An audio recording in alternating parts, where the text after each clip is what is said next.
ወደ ጥያቄ ወንድሜ በጸሎት ጉዳይ ነውና እኔ እንጃ ጸሎት እያበዛሁ ይሁን አላውቅም። ብቻ ግን ለራሴ ጊዜ አጥቻለሁ ማለት ነው። በስራውም ጋር ከዛም ደግሞ በጸሎት ምን አላውቅም። ብቻ ለራሴ ጊዜ አጥቻለሁ ማለት እና ጸሎት በምቀንስበት ሰዓት ለምሳሌ የዛሬ ሳምንት አካባቢ መልክዓ ቅዱስ ሚካኤል ሁል ጊዜ ነው የማደርሰው ማለት ነው። ሁል ጊዜ ማለት ነው። ሁል ጊዜ በጣም በፍቅር ነው የማደርሰው እና ከዛ ሳይመቻችልኝ ሲቀር አቋረጥኩት ማለት ነው። ለአንድ ሳምንት አቋረጥ። ከዛ ግን እንደዚህ ትንሽ ጋደም ብዬ የሆነ ቀይ ሰውዬ በጣም የሚያምር ሰውዬ እየጠበቁሽ ነው ይለኛል ማለት ነው። እየጠበቁሽ ነው ለምን አቋረጥሽ ይለኛል ማለት ነው። ከዛ በጣም ደነገጥኩ። ከዛ ደግሞ አሁንም እንትን ደግሞ ሰይፈ መለኮት ደግሞ ጠዋት ጠዋት ነው የማደርሰው እና ከዛ ሰይፈ መለኮት ለሁለት ቀን አቋረጥኩት ማለት ነው። ለሁለት ቀን ሳቋርጠው ከዛ አሁንም ቀይ ሰው ይመጣና ሰይፈ መለኮት እኮ ለነፍስ ጥቅም ነው ለምን አቋረጥሽ ያለኝ ማለት ነው። እና ምንድነው የማደርገው? በጣም በስራውም አለ ለራሴ ጊዜ በፍጹም አላገኘሁም ማለት እንደሰጠው አልቻልኩም። እና አሁንም በተደጋጋሚ ላቋርጥ የሆነ ጸሎት ላቋርጥ ደግሞ እንደዚህ ቢመጣብኝ ደግሞ እንደዚህ ቢናገር ለምን እያሳዘንኩኝ ለምን እንዳለው እና ምንድነው ማድረግ ያለብኝ በዚህ ላይ ምን ትለኛለህ? እሺ የታለም መጀመሪያ ቋሚ የሆነ ጸሎት ትጸልያለሽ? መዝሙረ ዳዊትን አዎ ሁሉ ቋሚ ነው። ሁሉ ጸሎት ቋሚ ነው። በሌላ አልጨምርበትም እንጂ በየቀኑ የሚከበሩ ቅዱሳን አሉ። እነሱ አደርሳለሁ ማታ ማታ። ግን ቋሚ ግን አሁን ለምሳሌ ውዳሴ ማርያም እና ሴተ ስላሴ የዕለቱ ነው የማደርሰው። ምክንያቱም ጊዜ ስለሌለ ማለት ነው። የዕለቱ አላቋርጥም ብዬ አደርሳለሁ። ግን እሺ የታለምዬ በደንብ አዳምጪኝ። አሁን አንደኛ ቋሚ የሆነ ጸሎቱ መጀመሪያ ቋሚ አድርገሽ ያዥ። ከዛ በኋላ ሌሎቹ ጊዜ ሲኖር ነው የሚጸለየው። እሺ አበዛው ስላልሽኝ ነው ቅድም ጸሎት መጀመሪያ ልታቋርጭ የማይገባቸው ጸሎቶችን በደንብ ወቂ። አንደኛ መዝሙረ ዳዊት አይቋረጥም የየዕለቱን። ሁለተኛ ውዳሴ ማርያም፣ እነኚህ ጸሎቶች እንዳታቋርጭ። ግልጽ ነው አይደለ? እነኚህ እነሱ ጸሎት አንደኛ እንዳታቋርጪ። ሲቀጥል ቋሚ ደግሞ ናቸው። ጸሎት እየጀመርሽ አታቋርጪ፣ ቋሚ አድርጊ። ግልጽ እኮ ነው አሁን እዚህ ላይ ነው እኮ ጥያቄው። እኔ እኮ። አንቺ እኮ አቋርጣለሁ። ችግርሽ ምን መሰለሽ? እዚህ ጋር ትጀምሪና እንደገና ታቋርጫለሽ፣ ትጀምሪና እንደገና መሀል ላይ ታቋርጫለሽ። እንደዛ መሆን የለበትም እኮ ከስራው ጋር ሊሄድልኝማ። ለዛ እኮ ነው እኔ ደግሞ ምክንያቱም አሁን ለራሴ የሚሆን ጊዜ የለኝም ነው የምልህ። አሁን ጥያቄ የሆነብኝ ስለዚህ ለራሴ እኔም የምልሽ ምን መሰለሽ፣ ከስራሽ ጋር የሚሄደውን ጸሎት አንዱ ምረጭና ቋሚ አድርገሽ ያዢ ነው። እንደዛ ሳደርግ ደግሞ ለምን አቋረጥሽብኝ ይለኛል እኮ ነው የምልህ። ታዲያ ገብቶሃል አይደል? እንደ አቅምሽ ነው መጓዝ ያለብሽ። አምጪ የታለምዬ ይለኛል። አምጪ ይለኛል። ለምን አቋረጥሽ? አምጪ እየጠበቁሽ ነው አለኝ ማለት ነው። ለምሳሌ መልክዓ ቅዱስ ሚካኤል ሳቋረጥ እሺ አምጪ አለኝ። ለምን አቋረጥሽ አለኝ። ከዛ እሱ ደግሞ ቀጥዬ ደግሞ ሰይፈ መለኮት ሲቀንስ ደግሞ ሰይፈ መለኮት ደግሞ ለነፍስ ጥሩ ነው ለምን ታቋረጥሽ አለኝ ማለት ነው። ድጋሚ አሁን ደግሞ ማለት ነው። ዝም ብለሽ ጸልይ። ገባህ? ቋሚ ጸሎትሽን ጸልይ አድርሽ ዝም ብለሽ። እሺ መልካም ግልጽ ነው። ግልጽ ነው። ዝም ብለሽ ቋሚ ጸሎትሽን አድርሽ። ምናልባት አይታወቅም፣ አሁን አንቺ የማይመችሽ ከሆነ ለምሳሌ መጸለይ እየቻልሽ የምታቋርጭ ከሆነ ችግር ነው። እሱን አንቺ ነሽ የምታውቂው። አይደለም እንደዛ አይደለም። መጸለይ ይፈልጋሉ። በፍቅር ነው የማደርሰው። ሁሉም ራሱ ደስ ብሎ ነው የማደርሰው። ግን ከስራው አንጻር እሺ ከስራው ጋር ከጸሎቱ ጋር ለራሴ የሚሆን ጊዜ የለኝም ነው። አሁን ለምሳሌ ሻወር የምወስድበት፣ ማርፍበት፣ ፀጉሬን የማበጥርበት እንደዚህ መልካም ለራሴ የማደርገው የለኝም ነው የምልህ ማለት ነው። መልካም። ይኸውልሽ አንድ ነገር ልንገርሽ፣ እንደዚህ አይነት ነገር ሲፈጠር እኔ ቋሚ አድርጌ የሚይዘው ጸሎት ምንድን ነው የሚለውን እወቂ። ከዛ ቋሚ የምታደርጊያቸውን ጸሎቶች አድርሽ። ግልጽ ነው አይደል? ፈጣሪያችን የሚጠይቀን እንደ አቅማችን ነው። እንደ አቅማችን በጸለይ ነው ልክ ነው። ከአቅማችን በላይ አይጠይቀንም። እሱ ነው ልክ ነው። ግልጽ እግዚአብሔር እንደዛ እንደሚቀበል አውቃለሁ፣ አምናለሁ። ግን እኔ ለራሱ በቃ እጨናንቃለሁ። በቃ የሆነ ነገር እንትን የሚለኝ ይመስለኝ አቋረጥኩኝ ምናምን በቃ ውስጤ ሰላም አይሰማም። የለመድኩትን ነገር እንደዚህ እንትን ስል ያ ለምሳሌ ትክክል በስራ አይደለም ጫና አይደለም። ሳቋርጥ ያ በቃ የሆነ ያ ትክክል የጎደለ አይደለም። ነገር ምናልባት ጠላትም እየተጫወተ ሊሆን ይችላል። እንጃ ግልጽ ነው። እንጃ ይሄንን አንቺ ነሽ የምታውቂው። ታለምዬ እንደዚህ አይነት ጥያቄ ሲመጣ አንቺ ራስሽ ነው የምታውቂው። መጸለይ እየቻልኩ ነው ያቋረጥኩት፣ ሳልችል ነው ያቋረጥኩት። አንደኛ እሱ ማወቅ፣ ከራስ ጋር በደንብ አድርጎ መጠየቅ። መጸለይ እየቻለ የምናቋርጥ ከሆነ ያ ትክክል አይደለም። ነገር ግን ፈጽሞ የማንችል ሁኔታ ውስጥ ሆነ ነገር ግን አቅማችን በሚፈቅድ መልኩ ስንጸልይ ይህን ጸልይ የሚለን ከሆነ ከጠላትም ይሆናል። ግልጽ ነው አይደል? እየጸለይ ሳይሆን ለምን ነው ለምን ጥያቄ ነው የሚመጣው። ለምን አቋርጥ እየጠበቁሽ ነው የሚለኝ ማለት ነው። ለምሳሌ መልክዓ ቅዱስ ሚካኤል ሲያቋርጥ እየጠበቁሽ እሺ ነው እየጠበቁሽ ነው ለምን አቋርጥ ለሚጠይቅሽ ሰው ለሚጠይቅሽ አካል ለምን አቋረጥ ለሚልሽ አካል ምላሽ መስጠት ነዋ። ያቋረጥሽበትን ምክንያት እንግዲህ ያውቃል ቅዱስ ሚካኤል ከሆነ ያውቃል እንዴት እንዳቋረጥ ያውቃል። ስለዚህ አንተ ታውቃለህ ብለሽ እሱ ከሆነ ለሱ በጸሎት ማሳሰብ፣ የጠላት ሴራ ከሆነ ደግሞ ስራን አቁም ማለት። ግልጽ ነው። መቼም ወንድሜ ወልደ አማኑኤል መቼም ጠላት ጸሎት ጸልይ ብሎ እየጠበቁሽ ነው ብሎ የቅዱስ ሚካኤል መልክ እያደረስኩ እንደዛ የሚለኝ አይመስለኝም። ራሴ ከአቅም በላይ አይጠይቅም ብዬ ነግሬሻለሁ እኮ ቅድም። ከፈጣሪ ከአቅም በላይ አንታዘዝም። አቅማችን በሚፈቅድ መልኩ ግን እንጠየቃለን። የሰው ልጅ የሚጠየቀው አቅሙ በሚፈቅድ መልኩ እስካልተጋ ድረስ ነው። ግልጽ ነው። ስለዚህ መረዳት ያለብሽ አንድ ነገር የለም።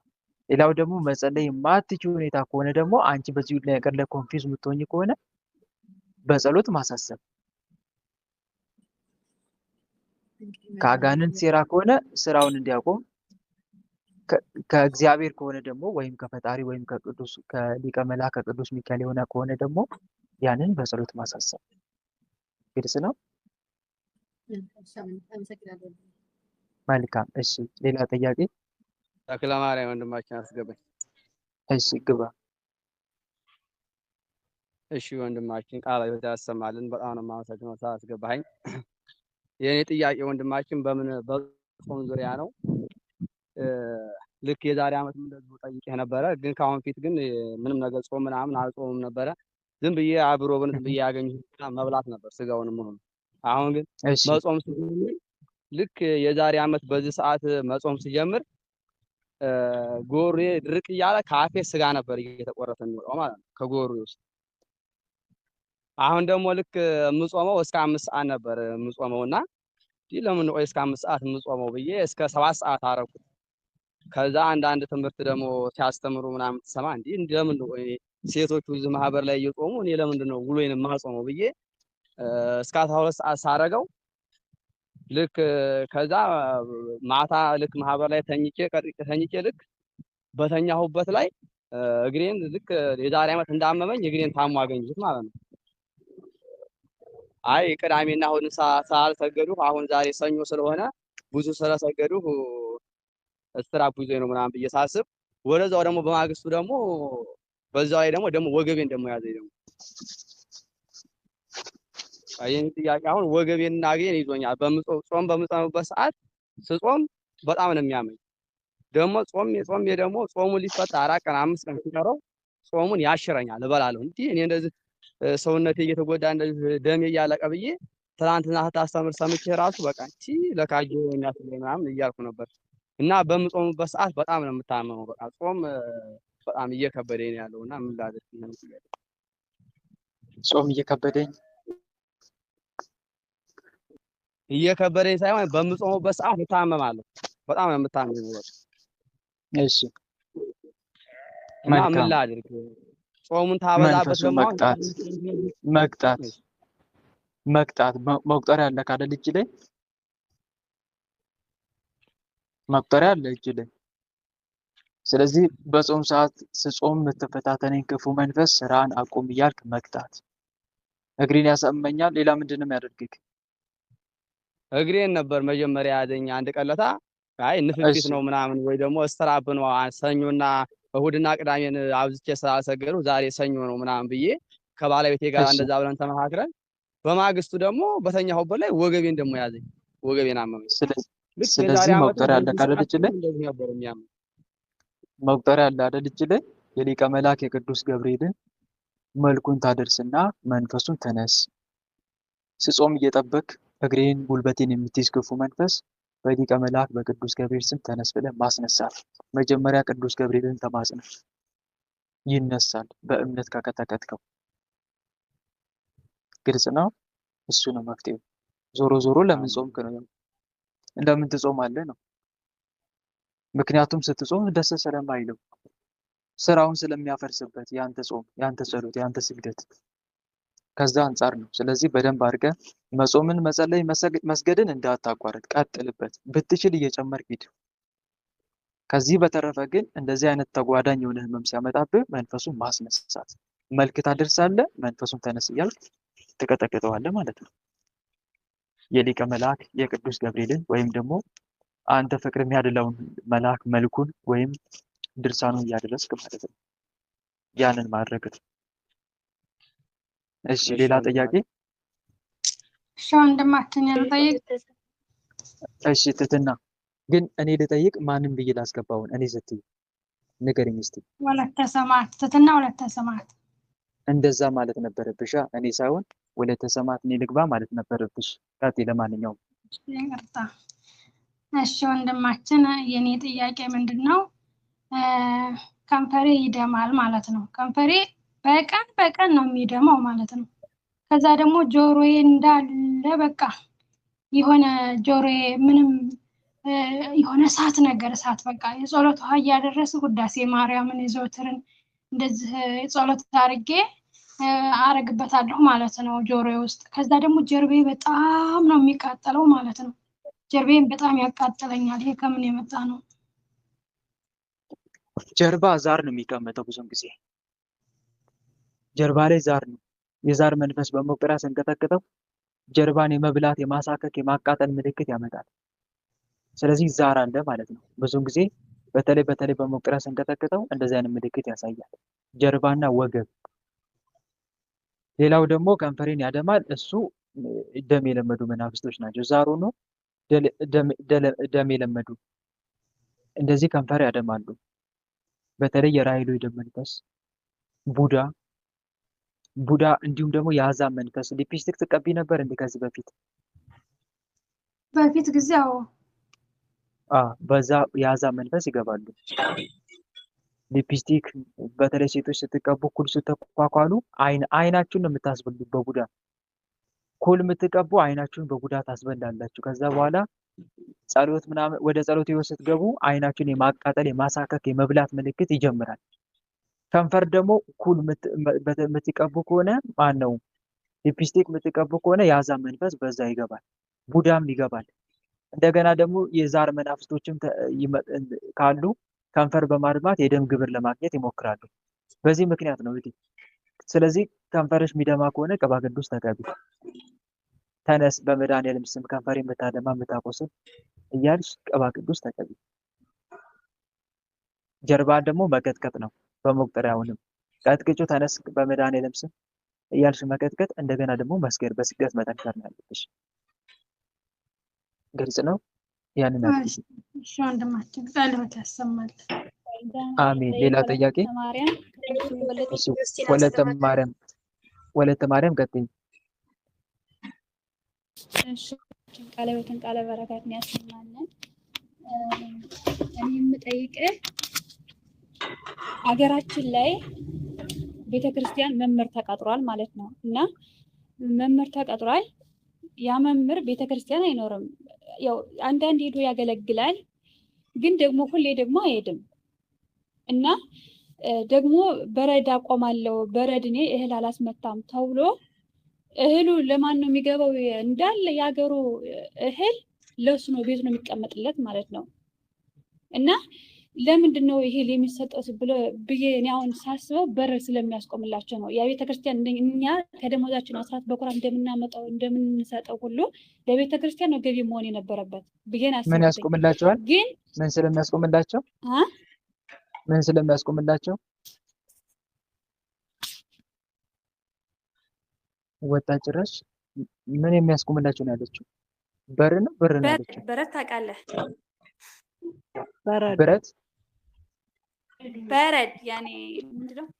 በእኛ ባህላችን በረድ ነው። ነጩ ዝናብ ሲዘንብ በረድ የሚወርደው ውሃ እኮ በረዶ። ከሰማይ የሚጥለው በረዶ እና እሱን አስቆምላቸዋለሁ ብሎ ስለሚላቸው እንዳለ በቃ የሀገሩ ህዝብ ከሱ ቤት ነው የሚቀመጠው ማለት ነው። እሺ ለሱ ነው የሚሰጠው እህሉ። ከዛ ምንድን ነው? ቆይ እሱ ቄስ ነው ዲያቆን ነው ወይስ ምንድን ነው? ቄስ ነኝ ዲያቆን ነኝ መሪ የሚለው? ጌታ ነው። እሺ ያኔ የቤተክርስቲያን ተረክቧል። እኔ መርጌታ ነኝ ተብሎ የባለ ወልድ ቤተክርስቲያን እሺ ነበር ተረክቦ ቤተክርስቲያን ሲኖር ነበረ። ከዛ እንደገና ከኛ የሆነ የኔ የአባቴን ያጎት ልጅ አገባና ቤት ሰራ ምናምን ተቀመጠ ውጭ ላይ ማለት ነው። ከቤተክርስቲያን ውጭ ሆነ። ከዛ እሺ በቃ ቤተክርስቲያንም እኔ ነኝ ያስኩ ይላል፣ እህሉንም እኔ ነኝ የምጠቀም ብሎ ውጭ ላይ ተቀመጠና ሁሉ ነገር ተረከበ ማለት ነው። ከዛ እህሉ እሺ ለድሃ ለምስኪን ነው የሚቀናው። ያኔ ተቀምጦ እየተቀና ምናምን ነገር ለሱ ገቢ ይሆናል። ከዛ እንደዛ እያደረገ ከተማ ሄዶ ቤት ሰራበት፣ ከተማ ገባ ማለት ነው መጨረሻ ላይ። እሺ እና ከዛ በረዶ ደግሞ እንደዚህ በጣም ጉም ሲሆን ደግሞ ያንን በረዶ ደግሞ ይበትናል፣ ውጭ ላይ ምናምን ሄዶ ይበትናል። እንዴት ነው እሱ ምን ኃይል ኑሮት ነው የሚበትነው ነው። ከዛ ደግሞ ከመርጌታ ጋር ይፎካከራሉ። ይፎካከሩና የዛኛው በረዶ ትልቅ ነው፣ የዚህኛው በረዶ ትንሽ ነው ይሉና የዛኛው በምንድን ነው የሚያስቀርብ ብሎ ሲሉ በቅጠል፣ ይሄኛው የሆነ ዳዊት በመድገም ነው ይላሉ። ይሄን ነገር ልታስረዳኝ ትችላለህ? እነኚህ ወንበዴዎች ናቸው ታለምዬ። መሪጌታ መምህርም አይባሉም። እነኚህ ደብተራዎች ናቸው። ከአጋንንት ጋር ህብረት ያላቸው ሰዎች ናቸው እንጂ መምህርም ተብሎ ሊጠሩ አይገባም። ግልጽ ነው አይደለ? ዞሮ ዞሮ አንድ እርቢ መተት ነው። በተለይ እንደነ መንግስት ክሙ ያሉ መናፍስቶችን ይዋረሱና ከዛ በኋላ በመናፍስቱ ኃይል ነው እንደዚህ የሚያደርጉት አጋንንትን እስከተዋረሱ ድረስ ማለት ነው። ግልጽ ነው። በተለይ እምቢ የሚላቸው የማይታዘዝላቸውን ሰው በተለይ በተምች ያስመታሉ እንትኖችን እህላቸውን፣ እንደዚሁም ደግሞ የቤት እንስሶቻቸውን ሁሉ ጭምር ይገድሉባቸዋል። ታዲያ የገጠሩ ገበሬ ማህበረሰብ ደግሞ መንፈሳዊነት የለውም። አጋንንትን የመዋጋት እውቀቱ የለውም። ንስሐ አይገባም። ስጋው ደሙን አይቀበልም። የሆነ ልማድ የሆነ ህይወት ነው እየኖረ ያለው የገጠሩ ማህበረሰብ። በዚህ ምክንያት መሪጌቶቹ ደግሞ ህዝቡ ስለማይጸልይ ይጫወቱበታል። ምን እየላኩበት? አጋንንት እየላኩበት ማለት ነው። ዳዊት ምናምን የዳዊትን ስም እያጠፋ ነው። የመዝሙረ ዳዊት ስምን ታላቁን ጸሎት እያጠፋ ነው እንጂ በዛ አይደለም። የአጋንንትን አስማት ነው የሚጠራው ስሞችን ማለት ነው። አጋንንትን ደግሞ እስከተዋረሱ ድረስ ይታዘዙለታል። እስከተዋረሳቸው እስካስደሰታቸው ድረስ እስከገበረላቸው ድረስ ፈጣሪያቸውን እስከካደላቸው ድረስ ይታዘዙለታል። ክፉ እነሱም ያዙታል እኮ ይህንን ፈጽምልን ይሉታል። እነሱም ያዙታል፣ እሱም ይፈጽምላቸዋል። ከዛ እሱም ደግሞ በተራው ያዛቸዋል። የሚችሉትን አቅማቸው የሚፈቅደውን ይታዙለታል። የአየር አጋንንት ነው ብዙውን ጊዜ እንደሚያደርገው። አየር ላይ ያሉ አጋንንት፣ በረዶ ደግሞ ከሰማይ በታች ነው። ግልጽ ነው አይደል? ስለዚህ እነሱ ደግሞ ይህንን ነገር ያደርጉለታል ማለት ይታዘዙለታል ማለት ነው። ግን አቅም ያላቸው እነኚህ መናፍስቶች ከእግዚአብሔር በራቀ ሰው ላይ ነው። እሺ ከማን በራቀ? ከማን በራቀ ሰው ላይ? ከእግዚአብሔር በራቀ። የገጠሩ ማህበረሰብ ደግሞ አሁን አንቺ ያለሽበት በቃ ደካማ ሊሆን ይችላል። ስጋው ደግሞ አያውቅም፣ መጸለይ አያውቅም፣ መጾም አያውቅም። ትንሽ ስጋው ደግሞ የተቀበሉ ቢጾም ቢሰግዱ ኖሮ ያዋርዱት ነበር፣ ደብተራውን ያዋርዷቸው ነበር። እና እንዲህ አይነቱን ያስቸገረው እንደዚህ አይነቱን እየገረፉ ነበረ ማውጣት ከቤተ ክርስቲያን። አይገባቸውም ለነሱ ለነሱ ቤተክርስቲያኗን አሳልፎ የሰጠውም ተጠያቂ ነው፣ እነሱም ተጠያቂ ናቸው። ይጠየቁበታል በመድኃኒዓለም ፊት በኋላ። ግልጽ ነው አይደለም? ስለዚህ መቃወም ያለብን እንደ ማህበረሰብም መቃወም ያለብን እነኝን ነው። እንደነኛ አይነት ሰዎች ናቸው ቤተክርስቲያን የሚያሰድቡት። ስንዱ የሆነችውን እንቁ የሆነችውን ተዋህዶ እምነታችንን የሚያበላሹት አሳልፎ የሰጡት ለአጋንንት እነኚህ ናቸው። ስለዚህ እነኝን ገርፈው ጌታ እኮ ዮሐንስ ወንጌል ተጻፈ አለንጋ ያዘና ጅራፍ አበጅቶ እየገረፈ አወጣ ያለው እንደነኛ አይነት ሰዎችን ነው። እየገረፈ አወጣ ያለው እንደነኛ አይነት ሰዎች ናቸው። አሁንም ዛሬ ቤተክርስቲያን አቆሽሸዋታል እንደነኛ አይነት ሰዎች። ህዝቡ ራሳቸው ደንዘው ህዝቡንም አደነዘዙት። ራሳቸውን ለአጋንንት አሳልፈው ሰጥተው ህዝቡንም ለአጋንንት አሳልፈው ሰጡት። እና በጣም ያሳዝናል። እንደ ሃይማኖት እንደ አንድ ኦርቶዶክሳዊ ሰው ያሳዝናል እንዲህ አይነት ነገር ስንሰማ እና ምንም ምን ማድረግ ያስፈልጋል? እነኚህን ሰዎች ተቃውሞ ከቤተ ክርስቲያን ማስወጣት። በእርግጥ የእጃቸውን ያገኙታል። ነፍሳቸው ከስጋቸው እስካለች ድረስ የሚችሉትን ያደርጉታል። የሚዘርፉትን ይዘርፋሉ፣ የሚያደርጉትን ክፋት ይፈጽማሉ። ነገር ግን ምንም ጥርጥር የለውም ወደ ገሃነም ነው የሚወርዱት። እና ዞሮ ዞሮ ይሄ ነው። እህቴ ንቂበት፣ እሺ። ከዛሬ ጀምሮ እነኚህ መምህር እንኳን ብለሽ ልጠሪያቸው አይገባም። በቤተ ክርስቲያን የተሰገሰጉ ወሮበላ ወንበዴዎች፣ የአጋንንት ማህበርተኞች። እንዲህ ነው። ግልጽ ነው አይደል?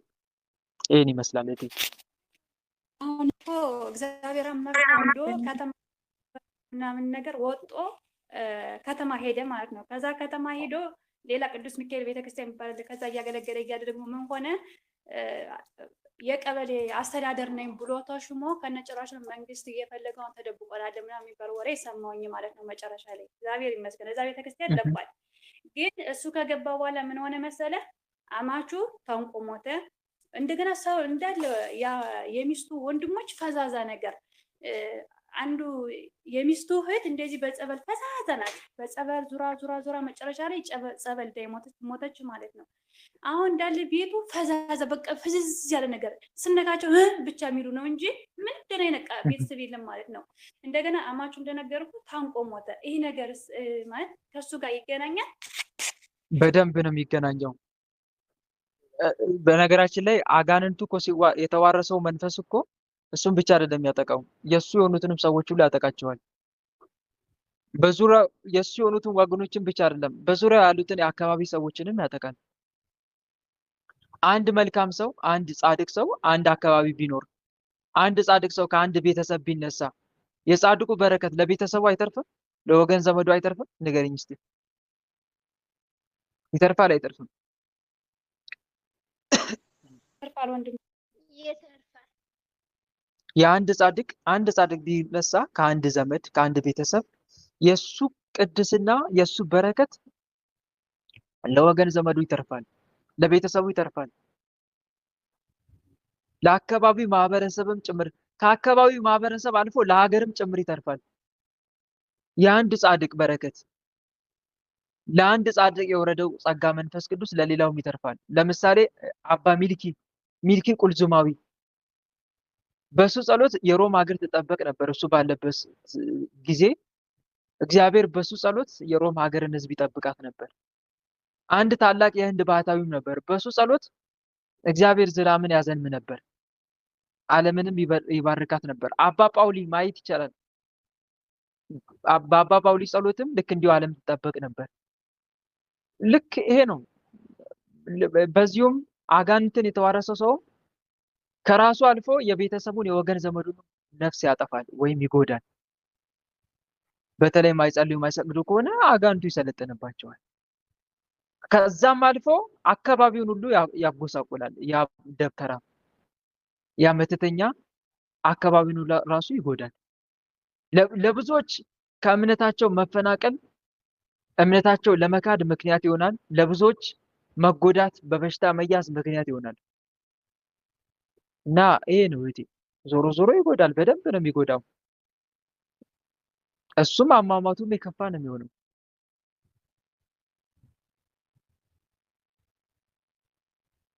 ግልጽ ነው። ይሄን ይመስላል እህቴ። እሺ ጥያቄሽን ከጨረስሽ ወደ ሌላ ሰው እንለፍ። ሌላ ሰው ይግባ። ማን ላስገባ? አልሰማውም ድምፅ። እሺ ወለተ ጻድቃን ግቢ። እሺ በስመ አብ ወመንፈስ ቅዱስ አሐዱ አምላክ አሜን። ወንድሜ እኔ ከዚህ በፊት በሄድኩበት ቦታ በረገጥኩበት ላይ ሁሌ ባገኝ ነበር። አዲስ ቤት ስገባ አዲስ ሳገኝ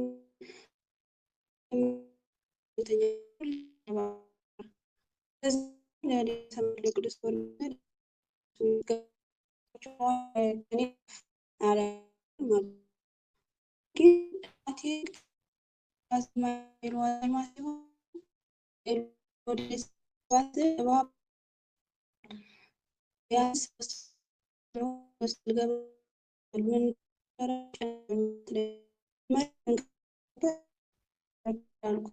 አሁን ግን ሶስተኛ ጊዜ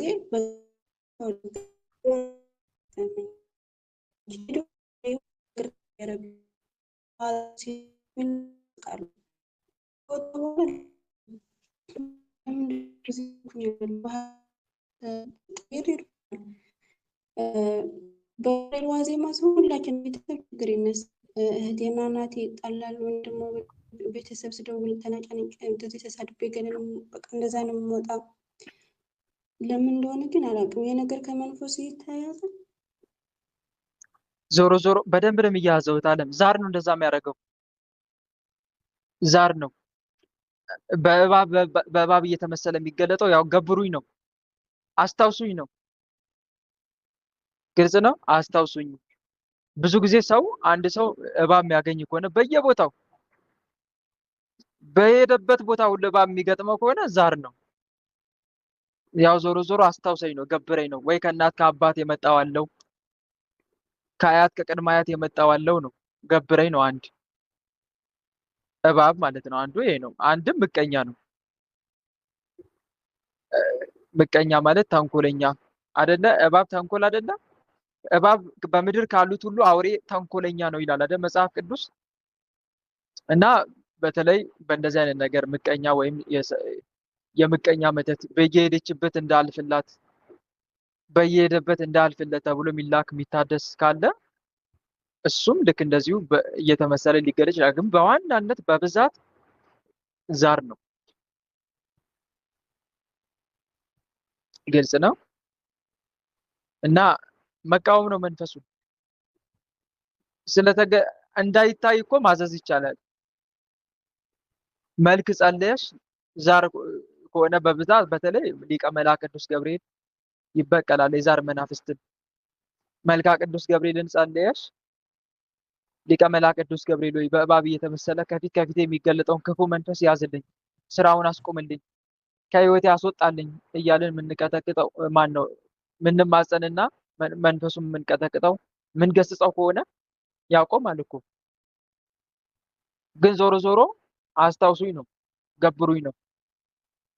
ስለዚህ ለእናትሽን በደንብ አስረድተሽ መቃወም እንዳለባት ልታስተምሪያት ይገባል። እንደ አቅሟ እየጸለች እየሰገደች እየተማጸነች። እሺ ገብርኤል ሊደርስ ሲል ሁላችን ነው ቤት ችግር የሚነሳውስ እንዴ? እሱ ነዋ። በዓሉ ሊደርስ ሲል ነው አይደለ ችግር የሚያመጣ? አዎ። ዞሮ ዞሮ እየተቃወመ ነዋ። ትዘክራላችሁ ቤታችሁ? እኔና እህቴ እንዘክራለን። እናቴ ደግሞ መድኃኒዓለም ትዘክራለች።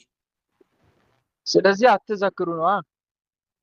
አንድም እንድትቃወሙት ለቅዱስ ገብርኤል ያላቸው አመለካከት እንዲቀየር፣ አንድም እየተቃወመ። ግልጽ ነው። ያ ነው።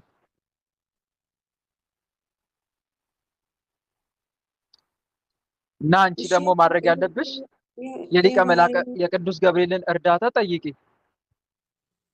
ይህንን ክፉ መንፈስ እንዲያርቅልሽ፣ ስራውን እንዲያቆምልሽ፣ መልኩን ድርሳኑን እየጸለሽ በስሙ የተራበ እያበላሽ የተጠማ እያጠጣሽ ለቤተ ክርስቲያኑ መባ እያስገባሽ የስንዴ እንደ አቅምሽ ወይ የጧፍ ወይ የዘቢብ መባ እያስገባሽ ተማጸኙ። እሺ የባህሪስ ማለት ድሮ የሆነ ትምህርት ሰምቼ አንድ ትምህርት 3 ጊዜ 4 ጊዜ ሰምቼ ለሌላ ሰዎች ስናገር በጭራሽ አይጠፋኝም ነበር። አሁን ግን እስከሚያልቅ ድረስ በጣም ይጨንቀኛል። ከተማርኩ ደግሞ በጭራሽ አልይዘው። ምንድነው የሰማውን ገብተህ 2 ሰዓት እቆያለሁ፣ ግን በሰላም ግቡ የሚል ብቻ ነው በራሴ ላይ የምቆየው። ምንድነው የተማርኩት የራሴ ስጠይቅ የለም። ድሮ ግን ሁሉ ነገር ያስተማርከው ነገር ስንክሳሩም ቢሆን እንደ ጥያቄና መልስም ቢሆን ሰምቼ ለሌላ ሰው ስናገር በቃ አንድችም ነገር አልረሳም ነበር። ጥቅስ ከመጽሐፍ ቅዱስ መሸመድድ ነበር። አሁን ግን እንዳለ የለም። በቃ የሸመደድኩት ለራሱ ጠፋብኝ። እሺ አንደኛ ይኸውልሽ መናፍስቶች ይለዋወጣሉ። ማለቴ ስራቸውም ማለት ነው ፈተናቸውን ይለዋውጣሉ። ለምሳሌ አንቺ በምን አይነት መልኩ እየተዋጋሻቸው እንደሆነ ያጠናሉ። ለምሳሌ የምታዳምጪው ነገር እያንዳንዱ ተግባራዊ የምታደርጊ ከሆነ ራስ ተጠቅመሽ ሌላውንም የምትጠቅሚ ከሆነ ያ ነገርሽን ለማጥፋት ይሞክራሉ። ለምሳሌ እውቀትሽን እንዳትይዥ የያዝሽውን ማጥፋት፣ እንደገናም ደግሞ ለመያዝ ስትሞክሪ ደግሞ እንዳይያዝልሽ ያደርጋሉ፣ ይፈታተናሉ። አንዱ ይሄ ነው። ሁለተኛ ደግሞ አዲስ የመጣ የአእምሮ መተት ካለ እነኚህም እውቀት በአእምሮሽ እንዳይያዝ ይከላከላሉ ማለት ነው። ማሳሰብ ነው ለዚህ መፍትሄው። ማሳሰብ እግዚአብሔር አምላክ እውቀቱን ማስተዋሉ እንዲሰጥሽ። ሁለተኛ ሲቀጥል ደግሞ መናፍስቶቹን መቃወም ነው። ግልጽ ነው አይደል? ማሳሰብ በጸሎት፣ ሁለተኛ ደግሞ መንፈሱ መቀጥቀጥ። በተለይ ሊቀ መላእክት ቅዱስ ኡራኤል የሊቀ መላእክት የቅዱስ ኡራኤልን አምላክ በሊቀ መላእክት በቅዱስ ኡራኤል ስም መማፀን፣ ማስተዋል እንዲሰጥሽ፣ ማስተዋልሽ የተቀመጡ ክፉ መናፍስት እንዲያነሳልሽ መልኩን እየጸለሽ መማፀን፣ በሊቀ መላእክት በቅዱስ ኡራኤል ስምም ደግሞ መናፍስቶችን ስራቸውን ማስቆም እየቀጠቀጡ። ያን መፍትሄ ግልጽ ነው። አዎ ወንድማችን ቃል ሕይወት ቃል በረከት ያሰማልን፣ ጸጋው ያብዛልን። አሜን። እሺ ሌላ ጥያቄ? ወለተ ኪዳን ነኝ ልግባ? እሺ ወለተ ኪዳን። እሺ እግዚአብሔር ይስጥልኝ። ልጠይቅ? ወለተ ሰማዕት ልጠይቅ? ወለተ ኪዳን ጠይቂ። እሺ የኔ ጥያቄ ምንድነው? መንፈስ ተጋልጧል፣ ዛር ቡዳ ነኝ ብሏል። ይሄ ዛር ቡዳ ደግሞ ያለው የት ነው? የባለቤት ቤተሰቦች ላይ እንዳለ ነው የተናገረው ማለት ነው። አሁን ከባለቤት ቤተሰቦች ጋር ምንድነው ምንም እኛ በማናውቀው ምክንያት ማናገርም አይፈልጉም፣ ማየትም አይፈልጉም። ኢቭን እኛን ትልቆቹን አይደለም የ5 ዓመት ህፃን ልጅ ራሱ ሰላም ማለት አይፈልጉም። እና እኛ ስንጸልይ፣ ስንቀጠቅጥ፣ ስንሰግድ ምንድን ነው የሚለው? ምን ላድርግ በቃ እነሱ እዛ ጋር በማማት ምን በማለት እንትን ይላሉ፣ ተወርውሬ እመጣለሁ ለዛ ነው ይላል። ከእንደገና ደግሞ ባለቤቴ ትራክ ነው እና የሚነዳው በየመንገዱ እየሄደ ያስቆመዋል። ምንም መኪናው ማለት ምንም ምክንያት በማይኖረው ይኖረዋል ተብሎ በማይጠበቀው ስራውን በቃ ሊያበላሽበት ማለት ነው። ብዙ ነገር ያደርጋል። አሁን ይሄንን እኛ እዚህ ጋር እየጸለይን እየቀጠቀጥን ያው በአቅማችን ማለት ነው እያደረግን ነው። ስለዚህ ከዛ ተወርውሮ የሚመጣውንስ ሙሉ በሙሉ ለማስቆም እንደው ምን ትለናለህ? ምንድን ነው መደረግ ያለበት? ሱባኤ በመግባት ሱባኤ ግቡ። ሱባኤ ገብቶ መንፈስ ተወርውሮ እንዳይመጣ እግዚአብሔር አምላክ ጠባቂ መልአክ እንዲያቆም ወይም መንፈሱን እንዲያግድላችሁ መማፀን። ግልጽ ነው። ግልጽ መንፈስ ከሰው እየተወረወረ እኛ ጋር እየመጣ የሚፈታተን ከሆነ እግዚአብሔር አምላክ ያግደዋል። ከታገደ ደግሞ ያ መንፈስ አይመጣም፣ መግባት አይችልማ። ግልጽ ነው አይደል? ስለዚህ አጥብቀሽ መማፀን ሱባኤ እየገባሽ ከዛ እግዚአብሔር ጥበቃ ያደርግልሻል። እሺ ዲያቆን እግዚአብሔር ይስጥልን፣ ጸጋውን ያብዛልን። አሜን አሜን ታለን። እሺ ሌላ ጥያቄ? ወለተ ኪዳን ለኛው ልጠይቅ? ወለተ ሰማዕት። እሺ ወለተ ኪዳን። እሺ አመሰግናለሁ ወንድሜ። ድምጽ ከፍ። እሺ አይሰማም ወይም ኤርፎን መንቀል? የለኝም። እሺ የኔ ጥያቄ በመንፈሳዊ ሕይወቴ የተለወጥኩት ነገር ምንም ነገር የለኝም ማለት ነው። በጣም በተለይ ትናንት በጣም ተስፋ ቆርጫለሁ። ማለት ተስፋ መቁረጥ እንዳሌለብኝ አውቃለሁ፣ ግን ደግሞ በቃ ለራሴ ትቼ ስለ ቤተሰቦቼ ነው የሚጨነቀው። ከዛ ደግሞ በቃ የሰገድኩት ወይም ጸሎት ያደረኩት ስላሴ አምላኬ ሆይ እና ምንም ጥቅም የሌለው በቃ በእግዚአብሔር ፊት ዋጋ እንደሌለው ነው የሚሰማኝ። በቃ ትናንት ሰግዳለሁ፣ ከዛ ደግሞ አቋርጣለሁ፣ ከዛ ደግሞ ከእግዚአብሔር ደግሞ ወዴት ነው የሚሄደው እላለሁ እና በስላሴን ደግሞ ጆሮ ያመኛል ከልጅነት ጀምሮ ነው እና በቃ የመንፈስ መሆን በስላሴ የመንፈስ ነው ብዬ ካሰብኩት ደግሞ መድኃኒዓለም አባቴ ጸሎት እስቲ ሳደርግ ቆይ ማለት ነው። አንዴ ቆይ እስቲ በስመ አብ ወወልድ ወመንፈስ ቅዱስ አሐዱ አምላክ። በስመ አብ ወወልድ ወመንፈስ ቅዱስ አሐዱ አምላክ። በስመ አብ ወወልድ ወመንፈስ ቅዱስ አሐዱ አምላክ። ቅዱስ እግዚአብሔር፣ ቅዱስ ኃያል፣ ቅዱስ ሕያው፣ ቅዱስ ኤልሻዳይ፣ ቅዱስ አዶናይ፣ ቅዱስ ጸባዖት፣ ቅዱስ ያህዌ፣ ቅዱስ ኢየሱስ፣ ቅዱስ ክርስቶስ፣ ቅዱስ አማኑኤል በአብ በወልድ በመንፈስ ቅዱስ ስም በኃያሉ በመድኃኔዓለም ስም በቅድስት ድንግል ማርያም ስም በቅዱስ ሚካኤል በቅዱስ ገብርኤል በቅዱስ ሩፋኤል ስም አንተ መተት የቤተሰብ ዛር አይነ ጥላ ቡዳ ውስጥ ያደፈጥ እሺ ቀጥይ።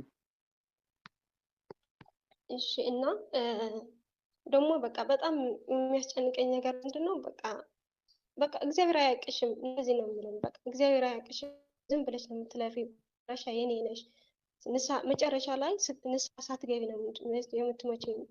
እንደዛ በቃ ማለት የእግዚአብሔር ፍቅር ደግሞ የለኝም። አንዳንዴ እዚህ እህቶቼ እሰማለሁ ሁሉም ነገር ማለት ነው እና እነሱ ስለ እግዚአብሔር ፍቅር ሲያወሩ እኔ ግን ምንም ነገር የለኝም። እግዚአብሔር የተሰቃየው ስቃይ ለእኔ ምንም ነገር አይሰማኝም። በቃ ዋና ነገር የሚያስጨንቀኝ ጸሎት ሳደርገው ለምንድን ነው እግዚአብሔር ፍቅር የሌለኝ ለምንድን ነው ብዬ ይጨነቃለሁ። እና ዋናው ነገር በቃ የእግዚአብሔር ፍቅር እፈልጋለሁ እና ምንም የለኝም። በቃ እግዚአብሔር መድኃኒዓለም የተሰቀለው ለእኔ ምንም አይሰማኝም። በቃ ልቤ በጣም ደንዳና ነው። ምን ላድርግ?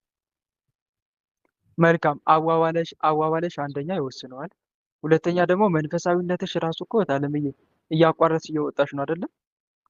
እንደነገርሽን ከሆነ አንድ ሰሞን እጸልያለሁ፣ አንድ ሰሞን አቋርጣለሁ። እንደዚህ የሆኑ እንዴት የእግዚአብሔር ፍቅር ይገባል እህቴ? አንድ ሰሞን አቋርጫለሁ አላልኩም እኔ የሌላ እንዳይሆን መጀመሪያ ብቻ ነው ማቋረጥ ብለሽ ስትይ ሰምቼ ነበረ ቅድም። ምናልባት አላውቅም ነው አቋርጬው ሳይሆን ትናንት እየሰገድኩ በቃ ቆም ብዬ አስባለሁ። ለምንድን ነው የምሰግደው? በቃ ተመልሼ ደግሞ እሰግዳለሁ። ለዛ ነው። እሺ መልካም። ለምንድን ነው የምሰግደው የሚለው ጥያቄ እስቲ ቆይ አንቺ ምንድን ነው መልስሽ? ለምንድን ነው የምሰግጂው? ምንም የምታውቂው ነገር የለም ወይስ አላማውን ሳታውቂ ነው የምሰግጂው? እንደዛ ሳይሆን በቃ በህይወቴ ያቃናሁት ነገር ምንም ነገር የለም። ለምንድን ነው የሚሳካው? እንደዚህ የመጣልኝ በህይወቴ ያቃናሁት? አዎ በቃ ያስተካከልኩት ነገር የለም። በምድር ላይ ምንም ነገር ባይስተካከልን የመጸለይ የመስገድ ግዴታ የለብንም? እሱም ፈጣሪን ለማምለክ አንሰግድም አንጸልይም? በቃ እንደምንም ብለህ ምከረኝ። ምንም አላውቅም እኔ እኮ ልመክርሽ እኮ ነው። አሁን በጥያቄ እኮ እየጀመርኩልሽ ነው። አሁን ለምሳሌ ጥያቄ ውስጥ በውስጤ እንዲፈጠርብኛል ምን አሳካሽ፣ ለምንድን ነው የምትሰግጂው የሚል ሀሳብ ይመጣብኛል። ምን ተለወጥሽ እያለ እኔ ደግሞ ጥያቄ ምን መሰለሽ፣ ሰው ምንም ነገር ባይሳካለት ምንም ነገር ባይደረግለት በዚህ ምድር ላይ ወይም የሚፈልገውን ነገር ከፈጣሪው ምላሽ ባያገኝ ፈጣሪውን የማምለክ በጸሎት በስግደት የማምለክ ግዴታ አለበት ወይስ የለበትም ነው? እሱማ አለው እኮ። ለምን እንደዚህ ብለሽ አትመልሽለትም ነው እንዴ? ምንም ባይሳካልኝ ሲጀመር እኔ አንድ ፍጡር እስከሆንን ድረስ ለፈጣሪ አምልኮ ስግደትና ምስጋና አይገባም ወይ ብሎ መጠየቅ ግልጽ ነው አይደል? አይገባውም ወይ? ምክንያቱም ቢያንስ እስትንፋስ ሰጥቶን እያኖረን አይደል እንዴ? የምትተነፍሽው እስትንፋስ የማን ነው? የእሱ አይደለም? ጤና አልሰጠሽም? ቢያንስ ጤና የለሽም? ቆመሽ እየተራመድሽ አይደል? ይሄን እድል ያጡ ሰዎች የሉም አሉ? ንገረኝ እስቲ ወለተ ኪዳን እኮ። ታዲያ ለዚህ ማመስገን አይገባም? ቢያንስ ጤና እንኳን ስለሰጠን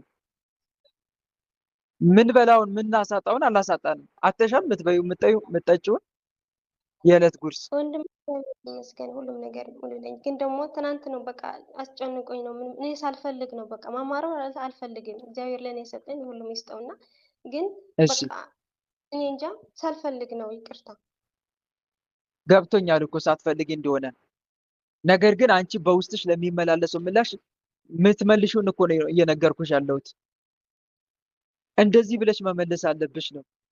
ልክ ነብዩ ዕንባቆም እንዳለው ነብዩ ዕንባቆም ምዕራፍ 3 ቁጥር 17 ላይ ምንም እንኳን በለስም ባታፈራ በወይንም አረግ ፍሬ ባይገኝ የወራት ስራ ቢጎድል እርሾችም መብልን ባይሰጡ በጎች ከበረት ቢጠፉ ላሞችም በጋጥ ውስጥ ባይገኙ እኔ ግን በእግዚአብሔር ደስ ይለኛል ይላል።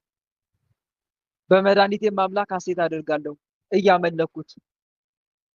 ይሄ የነብዩ ዕንባቆም ቃል ነው። አንቺም በውስጥሽ ለሚፈጠረው እንደዚህ አይነት አስተሳሰብ እንዲህ አይነት ምላሽ መስጠት አለብሽ። ያሰብኩት ባይሳካ የፈለኩት ነገር ባይደረግልኝ ፈጣሪን ማምለክና ማመስገን አላቆምም ማለት አለብሽ። ግልጽ ነው አይደል? እንዲህ ብለሽ መመለስ አለብሽ። እኛ የምንጸልየው የምንሰግደው የሆነ ነገር እንዲደረግልን ብቻ ከሆነ ይሄ መንፈሳዊነት አይባልም። እህት ወንድሞች አቋማችሁን አስተካክሉ። የሆነ ነገራችሁ እንዲስተካከል ብቻ ብላችሁ የምትጸልዩ የምትሰግዱ ከሆነ ይሄ ትርጉም የለሽ መንፈሳዊነት ይባላል። ለምን ሁሌ ምላሽ ብቻ እንጠብቃለን ከፈጣሪ? ምክንያት ፈልገን ልናመሰግነው ይገባል። ቢያንስ ህይወት ሰጥቶናል። ይሄ የንስሐ ጊዜ ሳይገባን ነው እያኖረን ያለው። እንደ ኃጢአታችን አላደረገብንም። እንደ በደላችን ባለመክፈሉ ልናመሰግነው የሚገባ ልንሰግድለት የሚገባው አምላክ ነው። ስለታገሰን ብቻ ራሱ እና ይሄንን እያሰባችሁ ስገዱ፣ ጸልዩ። ምን አደረግሽ? ይሄ ማለት ምላሽ ነው እየጠበቅን የምንሰግደው ማለት ነው። አጅርም ያውቃል ማለት ነው ይሄን። ስለዚህ ወንድሞች ምላሽ ጠብቃችሁ አትስገዱ። ምላሽ ጠብቃችሁ አትጸልዩ። የኛ መንፈሳዊነታችን ሊመሰረት የሚገባው ምላሽ የሚጠብቁ መሆን የለበትም። እንደዛ ከሆነ ምላሹን ሳናገኝ ሲቀር እርግፍ አድርገን ልንተው ነው ማለት ነው ስግደቱን፣ ጸሎቱን። እናት አለምዬ ውስጥሽ ላለው መንፈስ እንዲህ ብለሽ መናገር አለብሽ። እንዲደረግልኝ ብቻ ብዬ ነው እንዴ? የአንድ ሰው ደግሞ መንፈሳዊነቱ የሚለካው ወደ እግዚአብሔር መቅረቡ የሚለካው ቢፈልገውን ነገር ሲደረግለት ብቻ ነው አይደለም።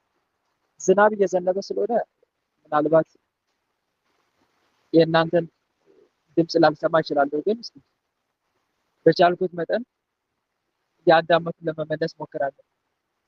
እና ዞሮ ምላሽ የጠበቀ መንፈሳዊነት እንዳይኖርን አደራ። እሱ ብቻ ከሆነ ከባድ ነው። አንድ ሰሞን መልስ የዘገየብን እንደሆነ ያደፈጠው ጠላት ብቅ ይልና እስቲ እግዚአብሔር ምን አደረገልህ? ጾመ ጸለየ ሰግደ ምን አገኘ? የዛሬ ስንት ዓመት ተጋድሎ ጀመረ፣ ዛሬም በትላንቱ ቦታ ላይ ነው ያለው። እስቲ ወገኖችን ተመልከት ይላል። እስቲ ወንድሞችን፣ እስቲ የአንተን ጓደኞች ተመልከት የት እንደደረሱ። አንተ ዛሬ እየጾምክ እየጸለይክ እየሰገድክ ጠብ ያለ ነገር የለም ህይወት ላይ እያለ ተስፋ አስቆርጣል። ለዚህ ክፉ መንፈስ ደግሞ የምንመልሰው ምላሽ ማዘጋጀት አለብን። እኔ የምጸልየው የምሰግደው እንዲደረግልኝ ብዬ አይደለም፣ ስለፈጠረኝ ድንቅ አድርጎ ስለፈጠረኝ አመሰግነዋለሁ። ዳዊት እንዳለው ግሩምና ድንቅ ሆኜ ተፈጥሬያለሁና አመሰግናለሁ። ስራ ድንቅ ነው፣ ነፍሴም እጅግ ታውቋለች ይላል መዝሙረ ዳዊት መዝሙር 138 ላይ። እና ይሄ ነው መሆን ያለበት። እሺ ወለተ ኪዳን። እሺ አመሰግናለሁ። አይ ዋና ነገሩ ምንድነው የእግዚአብሔር ፍቅር የሌለኝ የሚለው ነው። የእግዚአብሔርን ፍቅር የምታውቂው አንደኛ ስለ ሕማሙ በማሰብ ስላደረግልሽ ዋጋ፣ በተለይ መጽሐፍ ቅዱስን አንብቢ ፍቅሩ እንዲገባሽ። በተለይ ኦሪትን አንድምታ የተማረ ሰው፣ ኦሪትን በትርጓሜ የተማረ ሰው የእውነት የእግዚአብሔር ፍቅሩ ሁሌ ይታየዋል። እንዴት አድርጎ ዓለምን ሲፈጥር እስቲ ተመልከቱት። በአንድምታ ቢሆን በጣም ይገባቸዋል በደንብ። ይሄ መጽሐፍ ቅዱስን ዝም ብሎ የምታነብ ከሆነ እሱ ጥሬ ቃሉን ያመጣው ማለቴ ማብራሪያ የለውም። በመጀመሪያ እግዚአብሔር ሰማይና ምድርን ፈጠረ። ምድርን ባዶ ነበረች፣ አንዳችም አልነበረባትም፣ ጨለማም በጥቁር ላይ ነበረ። እንዲህ እያለ ነው የሚናገረው። ግን እስቲ አንድምታውን ተመልከቱ። ለምን ራሱ እንደፈጠረ መጀመሪያ ያብራራል። ለምን ፈጠረ? እንዴት ፈጠረ? ይሄን ሁሉ ያብራራል። ይሄን ሁሉ ስታዩ ወይ ግሩም ትላላችሁ፣ ወይ የእግዚአብሔር ስራ ትላላችሁ። ለካ እንዲህ ነው እንዴ? ለካ ፍጥረቱን እንዲህ ነው እንደሚወደው፣ ለካ አምላኮች ስራ ድንቅ ነው ማለት ትጀምራላችሁ።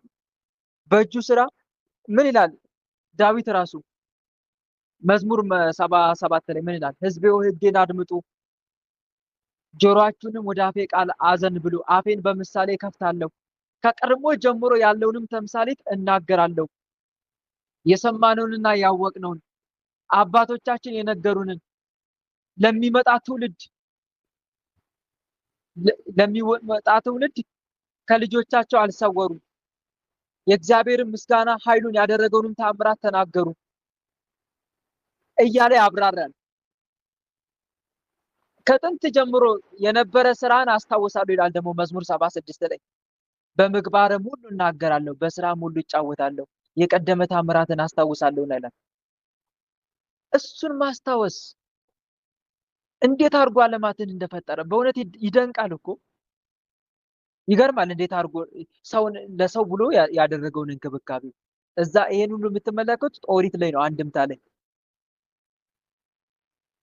ከመጽሐፍ ቅዱስ የሆነ አንድ ምዕራፍ ታነቡና አንድምታውን ታነባላችሁ። ከዛ አሁንም አንድ ምዕራፍ ታነቡና አንድምታውን ትመለከታላችሁ። በጣም ነው የምትደነቁት። በተለይ አሁን ለምሳሌ ምን እያለ ያብራራል መሰላችሁ? አዳም ሳት አይደለም ዕፀ በለስ በላና ሳተ። ከዛ እርቃኑን ሆነ፣ ሔዋንም አፈረች።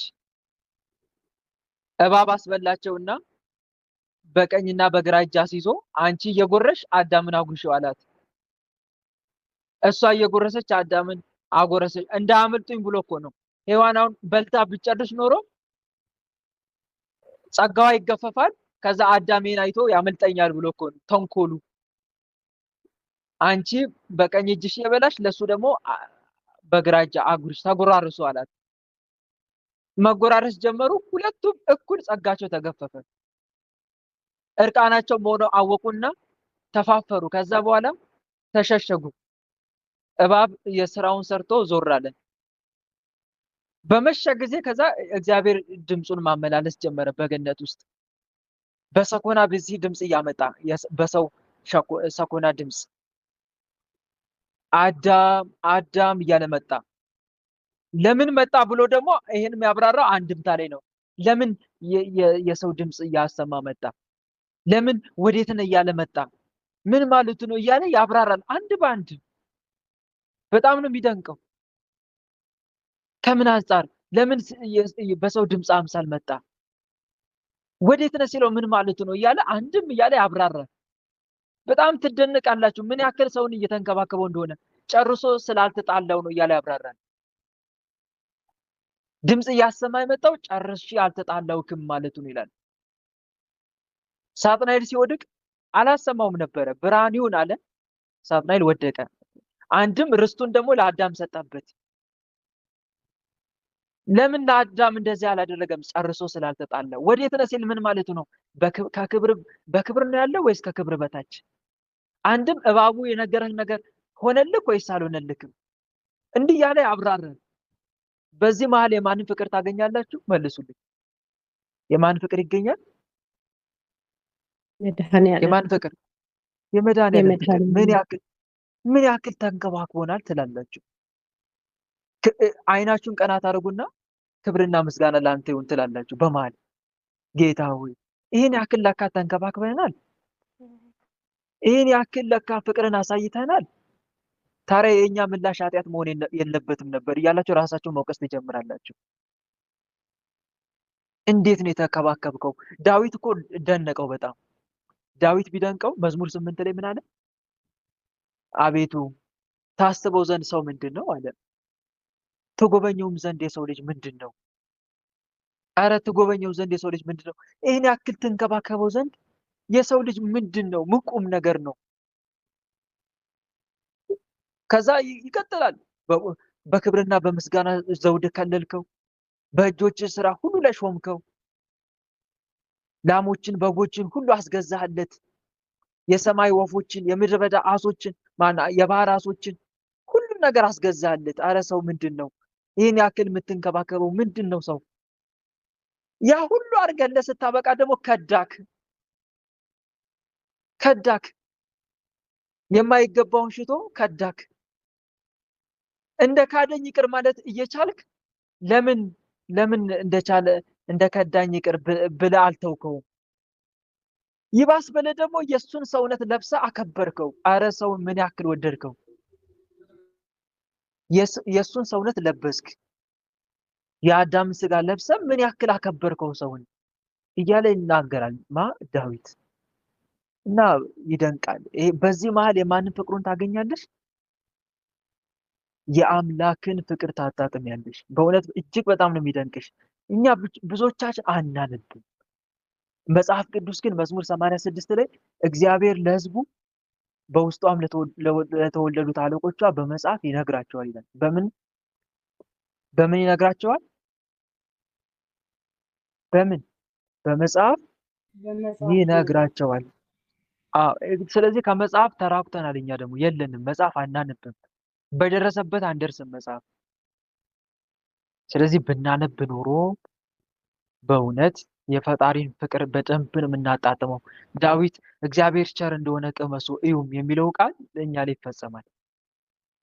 እና እህቴ አንብቢ። ግልጽ ነው አይደል?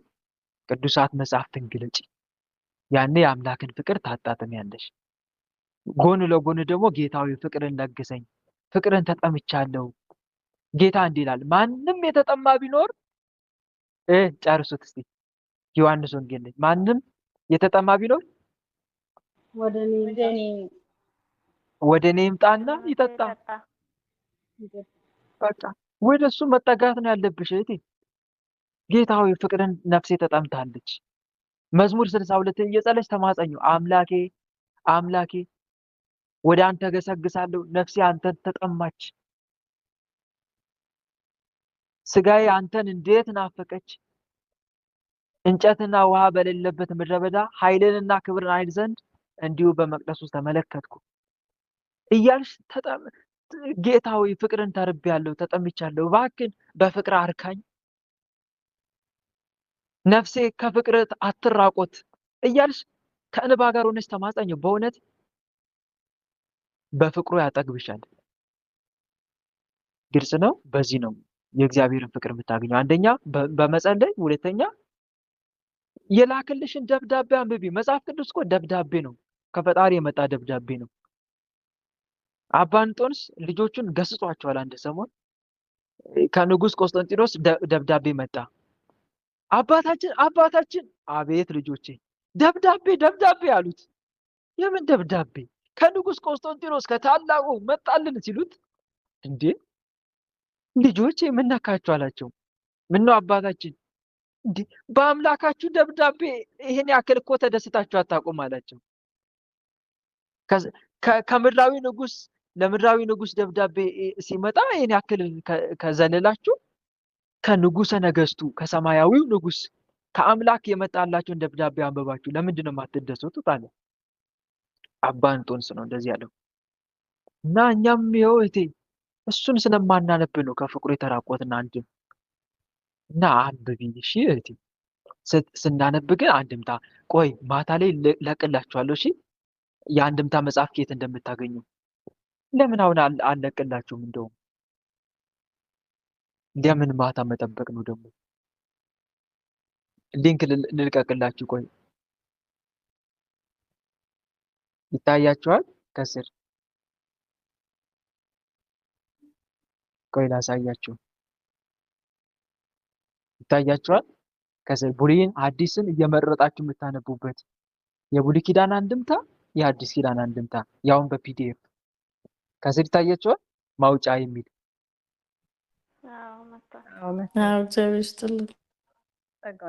አሜን አሜን። በቃ እዛ እየገባችሁ የብሉይ ኪዳን አንድምታ የሚለውን ፈልጉና የሐዲስ ኪዳን አንድምታ የሚለውን በቃ ከዚህ ፈልጋችሁ አንብቡ። እራሳችሁን እነኝን ቅዱሳት መጻሕፍት በማንበብ አስጠምዱ። ግዕዝ አለበት በመሃል እናንተ ግዕዙን አለፍ እያላችሁ አማርኛውን መርጣችሁ አንብቡ።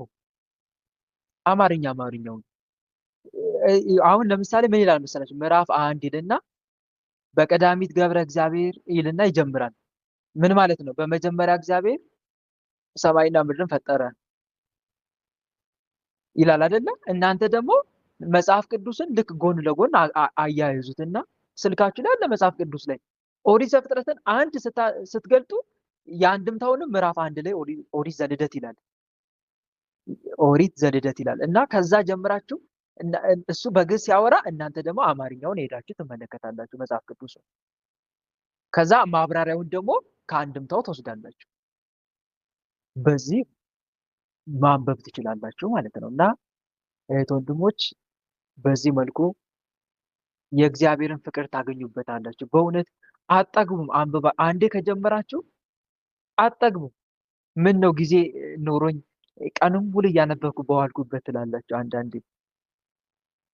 እና ግን ባገኛችሁት አጋጣሚ ስራ ስለምትሰራላችሁ ከስራ ጋር ነው። ስለዚህ ትንሽ ታይም ስታገኙ 1 ሰዓትም ትሆን ገልጣችሁ እስቲ ምዕራፍ 1 ዛሬ ሊጨርሳት ከአንድምታ ጋር እያላችሁ ምዕራፍ 1ን እያስተያያችሁ ከአንድምታው ጋር ማንበብ። ይሄ ለአሕዛብ ራሱ በቂ ምላሽ እንድትሰጡ ያደርጋቸዋል። አንድ ሰው መጥቶ ኮነ መጽሐፍ ቅዱስ ጠቅሶ እንደዚህ ደስ ይላችሁ እናንተ ሄዳችሁ እዛው በዛው አትመልሱለት። ቆይ አንድምታውን ልመልከት። ከዛ አንድምታውን እዩት፣ በደንብ አንብቡት። ከዛ ዋና ፍሬ ሀሳቡን ተረዱትና ይሄ ማለት እኮ እንዲህ ነው እያላችሁ ታብራራላችሁ። ማስረጃ ሳያችሁ ይኸው የቤተ ክርስቲያን የተረጓሚ መጽሐፍ የድሮ ሊቃውንት አባቶቻችን ያዘጋጁት መጽሐፍ ተርጉሞ ያስቀምጡልን ቅዱሳን አባቶቻችን ይሄው በዚህ መልኩ ተተርጉሞልናል። ይሄው ይሄ ማለት ይሄ ነው እያላችሁ ታብራራላችሁ ማለት ነው።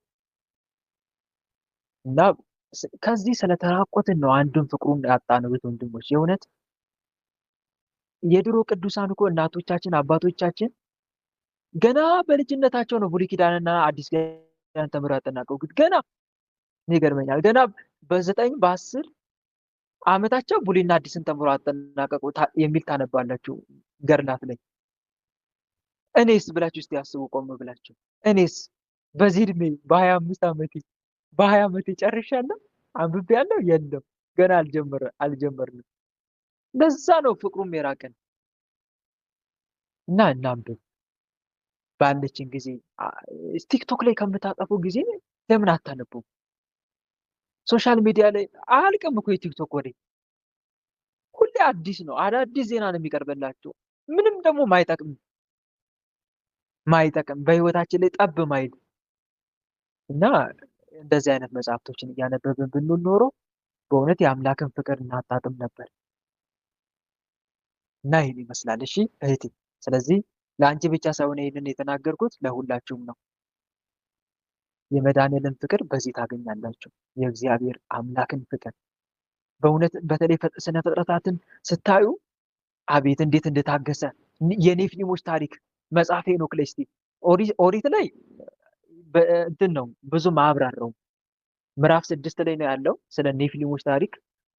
ግን መጽሐፈ ሄኖክ ላይ ግን በደንብ ነው የሚያብራራው። በደንብ እንዴት እንደሳቱ ራሱ እንዴት ግን አምላክ እንደታገሳቸው እንዴት ትዕግስቱን 120 ዓመት ጊዜ ሰጥቷቸው ነበረ። ለኖ ነበር የነገረው 120 ዘመን ጊዜ እንደሰጣቸው። ግን እነሱ ይጨፍሩበታል በ120 ዓመት። አሃ 120 ዓመት ሰጠህ፣ በቃ 100 ዓመት እንቅጫት፣ ላይፋችን እንቅጫ ብለው በ100 ዓመት ውስጥ ይዘሙታሉ፣ ይጨፍራሉ። ግን በመካከል 100 ተገባዶ መሀል ላይ 120 ሳይደርስ የጎርፉ አመጣ። በራሳቸው ኃጢአት እድሜያቸውን አሳጠሩ፣ የንስሐ እድሜያቸውን። እና ያ ሁሉ ታሪክ ስታዩ የአምላክን ፍቅር እዛ ላይ ምን ለእያንዳንዱ እንስሳ በከንቱ እንዲጠፋበት እንዳልፈለገ እንደዚህ አይነት ነገሮችን ትመለከታላችሁ። እግዚአብሔርም ምን ያክል ለኖህ ፍቅሩን እንዳበዛለት እነኝን ሁሉ ትመለከታላችሁ። ከዛም አንደኛ ፈሪሃ እግዚአብሔር ያድርባቸዋል። መዓቱን ስትመለከቱ ኃያል እና የሚያስፈራ መሆኑን ትመለከቱና ኃጢአትን በዘፈቀደ እንዳሰሩ ትጠነቀቃላችሁ። ፍቅሩን ስታስቡ ደግሞ ለቅዱሳኖች ያለውን የሚያሳየውን ፍቅር ስታስቡ ደግሞ ወይኔ ለካ እንደዚህ አይነት ፍቅር አምላክ ነው እንደ ያለው፣ ለካ ወደሱ መቅረብ ብቻ ነው የሚያስፈልገው፣ መጸለይ መስገድ ብቻ ነው እያላችሁ ደግሞ ለዚህ ትበረታታላችሁ ማለት ነው። እና ጊዜያችሁን አታባክኑ። ጊዜያችሁን ይሄ ውድ ጊዜ ነው። ለሰው የከበረ ሀብት ትጋት ነው ይላል መጽሐፈ ምሳሌ ላይ። እቺ እንቁ የሆነች ጊዜያችሁን በማንበብ አሳልፏት እስቲ። እና ይሄን ይመስላል። በተለይ ስደት ላይ ያላችሁ እኮ በጣም ይጠቅማችኋል። ስደት ላይ ያላችሁ ስላችሁ በእርግጥ ስራ ላይ ነው የምታሳልፉት፣ ግን ትርፍ ጊዜ አለ አይደለ? በተለይ አብዛኛው እኮ የምናሳልፈው እኮ በመጀናጀን ነው አይደል? ተሳሳትኩኝ? ንገሩኝ እስቲ። በዛ ነው አይደል? ስልክ ላይ በማሳለፍ ልክ ነው ወንድሜ። ከአንዱ ጋር መደዋወል፣ ከዛስ እንዲህ ሆኖ በዚህ ገብቶ በዚህ ወጥቶ፣ ከዛ ሰዓቱ መለስ ስትሉ 5 ሰዓት የተጀመረ ወሬ 7 ሰዓት ማምላክ። በዚህ መሀል ስንት ይነበብ ነበረ፣ ስንት ይሰራ ነበረ። እና ሳናውቀው ነው ጊዜያችን በቃ ይመሻል ይነጋል፣ ይመሻል ይነጋል፣ ጊዜው ይሮጣል። ዘመኔ ከሸማኔ መወርወሪያ ይልቅ ይቸኩላል አይደል ያለው ኢዮብ። ዘመኔ ከሸማኔ መወርወሪያ ይልቅ ይቸኩላል፣ ያለ ተስፋም ያልቃል አይደል ያለው። ይመሻል፣ ግን ከእድሜያችን እኮ እየቀነስን ነው። በየጊዜው እየቀነስን ነው። ደግሞ ያንዳንዷ ቀን እኮ ተመልሳ እኮ ደግሞ አትመጣም። በቃ የዛሬ ቀን አለፈች አይደል? በቃ ተመልሳ አትመጣም። ምን ሰርተን አለፈን? እስቲ የዛሬዋን ቀን እችን ዕለተ ሐሙስ እስቲ ምን ሰርተን አለፈን? የሆነ አንድ ምዕራፍ እንኳን አንብበሻል? አንድ ምዕራፍ አንብበሃል ወንድሜ? እስቲ ይህንን ልናስብ ይገባል ለማለት ነው። እና በእውነት ሳናስበው ግን በጣም ጊዜያችን እየሄደ ነው፣ በጣም እየሮጠ ነው። ሕፃን የሆነው እያደገ፣ ወጣት የሆነው ደግሞ እያረጀ ይመጣል ማለት ነው። እና እንጠቀምበት ለማለት ያክል ነው። እኛ ደግሞ ካነበብን ሌላውንም እንለውጣለን። እኛ ከተማርን ሌላውን ደግሞ እንለውጣለን። አላያቸው ወንድማችን እፎይ ስንቱን እየለወጠ እንደሆነ፣ ስንቱን እያስተማረ፣ እሱና መሰሎቹ እነ ዮሐዴ ሌሎችም እንደ ዘማርያም እንዴት ስንቱን እየለወጡ እንደሆነ አንብበው እኮ ነው፣ ከየትም አይደለም። ምን አድርገው እንደው ታውቃላችሁ? አንብበው ጊዜያቸውን ሰውተው ለንባብ ቁጭ ብለው አንብበው። አሁን ዛሬ ይዘሩታል፣ ያነበቡትን እየዘሩት ነው። እኛ ደግሞ እያዳመጥን ነው ማለት ነው። እኛም ብናነብ ኖሮ ስንቱን በለወጥን። እና እናንብብ ለማለት ያክል ነው። እሺ፣ ስለዚህ በዚህ መሀል ላይ የአምላክን ፍቅር አሁን ይህን ሁሉ ያወራሁት የፈጣሪን ፍቅር እንዴት አገኘው ስላለችኝ ነው። ጥያቄዋን ወደዛ ይመራኝ ይህን ሁሉ እንዳወራ ያደረገኝና ቅዱሳት መጽሐፍትን አንብቢ፣ የአምላክን መልእክት አንብቢ፣ መጽሐፍ ቅዱስን አንብቢ። አንዱ ይሄ ነው ዋናው ትልቁ ነገር፣ ፍቅሩ የሚያሳድርብሽ አንዱ ይሄ ነው። ሌላው ደግሞ በጸሎት በመጠየቅ ነው።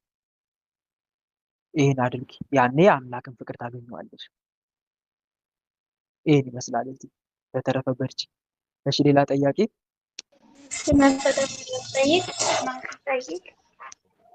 እሺ፣ አዳነች ወለተ ሰማያት። ግን እኔ ስትሉ ብቻ ግራ ታጋባላችሁ። እሺ፣ ቀጥይ።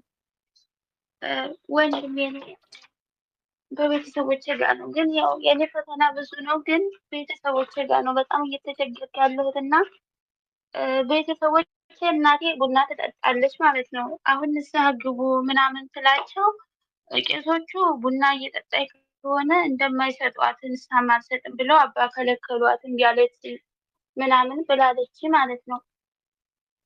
እና ሰዎች መጡ ደግሞ በዛ ላይ እንትን ብለው አሁን ደግሞ ንስሐ ግቡ ምናምን ትላቸው እንደዛ እንደማይገቡ ምናምን አባ እንደከለከሏቸው ምናምን አለ እና አባቴ ደግሞ የሆነ ሰው ተጣልተው ምናምን በፊት ሰውየው ይሄዱበታል። ሰውየው ደግሞ ያለበት ቦታ እኔ ምን ውስጥ እንደሆነ አላውቅም፣ እያገለገለ ነው ሰውየው። ልጁ የተጣሉት ማለት ነው። ምስክር ነው የሰጠው ማለት ነው። ግን የመሰከረው እውነተኛውን ምስክር ነው።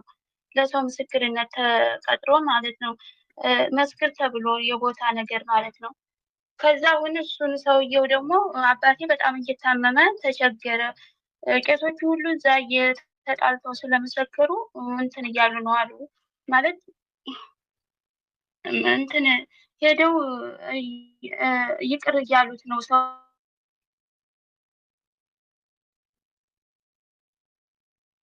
ሰውየውን ማለት ነው። አይሰማም። ሰውየው ደግሞ ያለበት ቦታ በመሀል ጥሩ አይደለም ማለት የጠንቋይ ይሁን የምን እንደሆነ ቦታው እራሱ አላውቅም ማለት ነው። እና አሁን አባቴ በጣም እየታመመ እዛ ሄደህ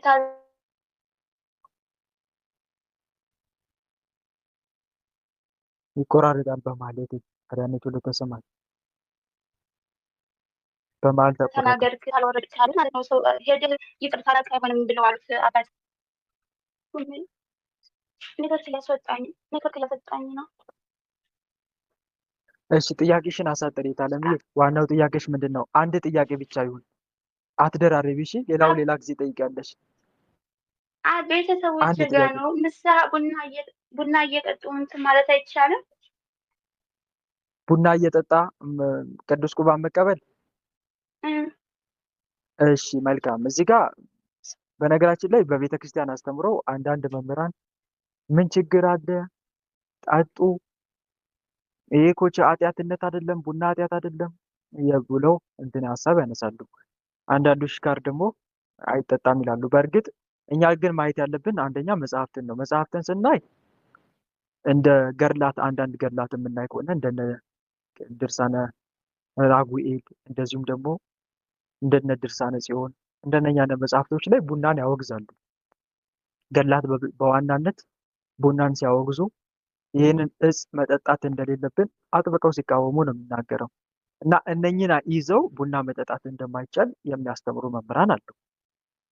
አንዳንዶች ደግሞ እግዚአብሔር የፈጠረው ፍጥረት ሁሉ ንጹህ ነው፣ እኛ ምናልባት አጋንንትን በማምለክ ጎን ለጎን አስታከን የምንጠጣ ከሆነ ያ ነው ችግሩ መዘዝ የሚያመጣው የሚል አስተምሮ ነው ያለው።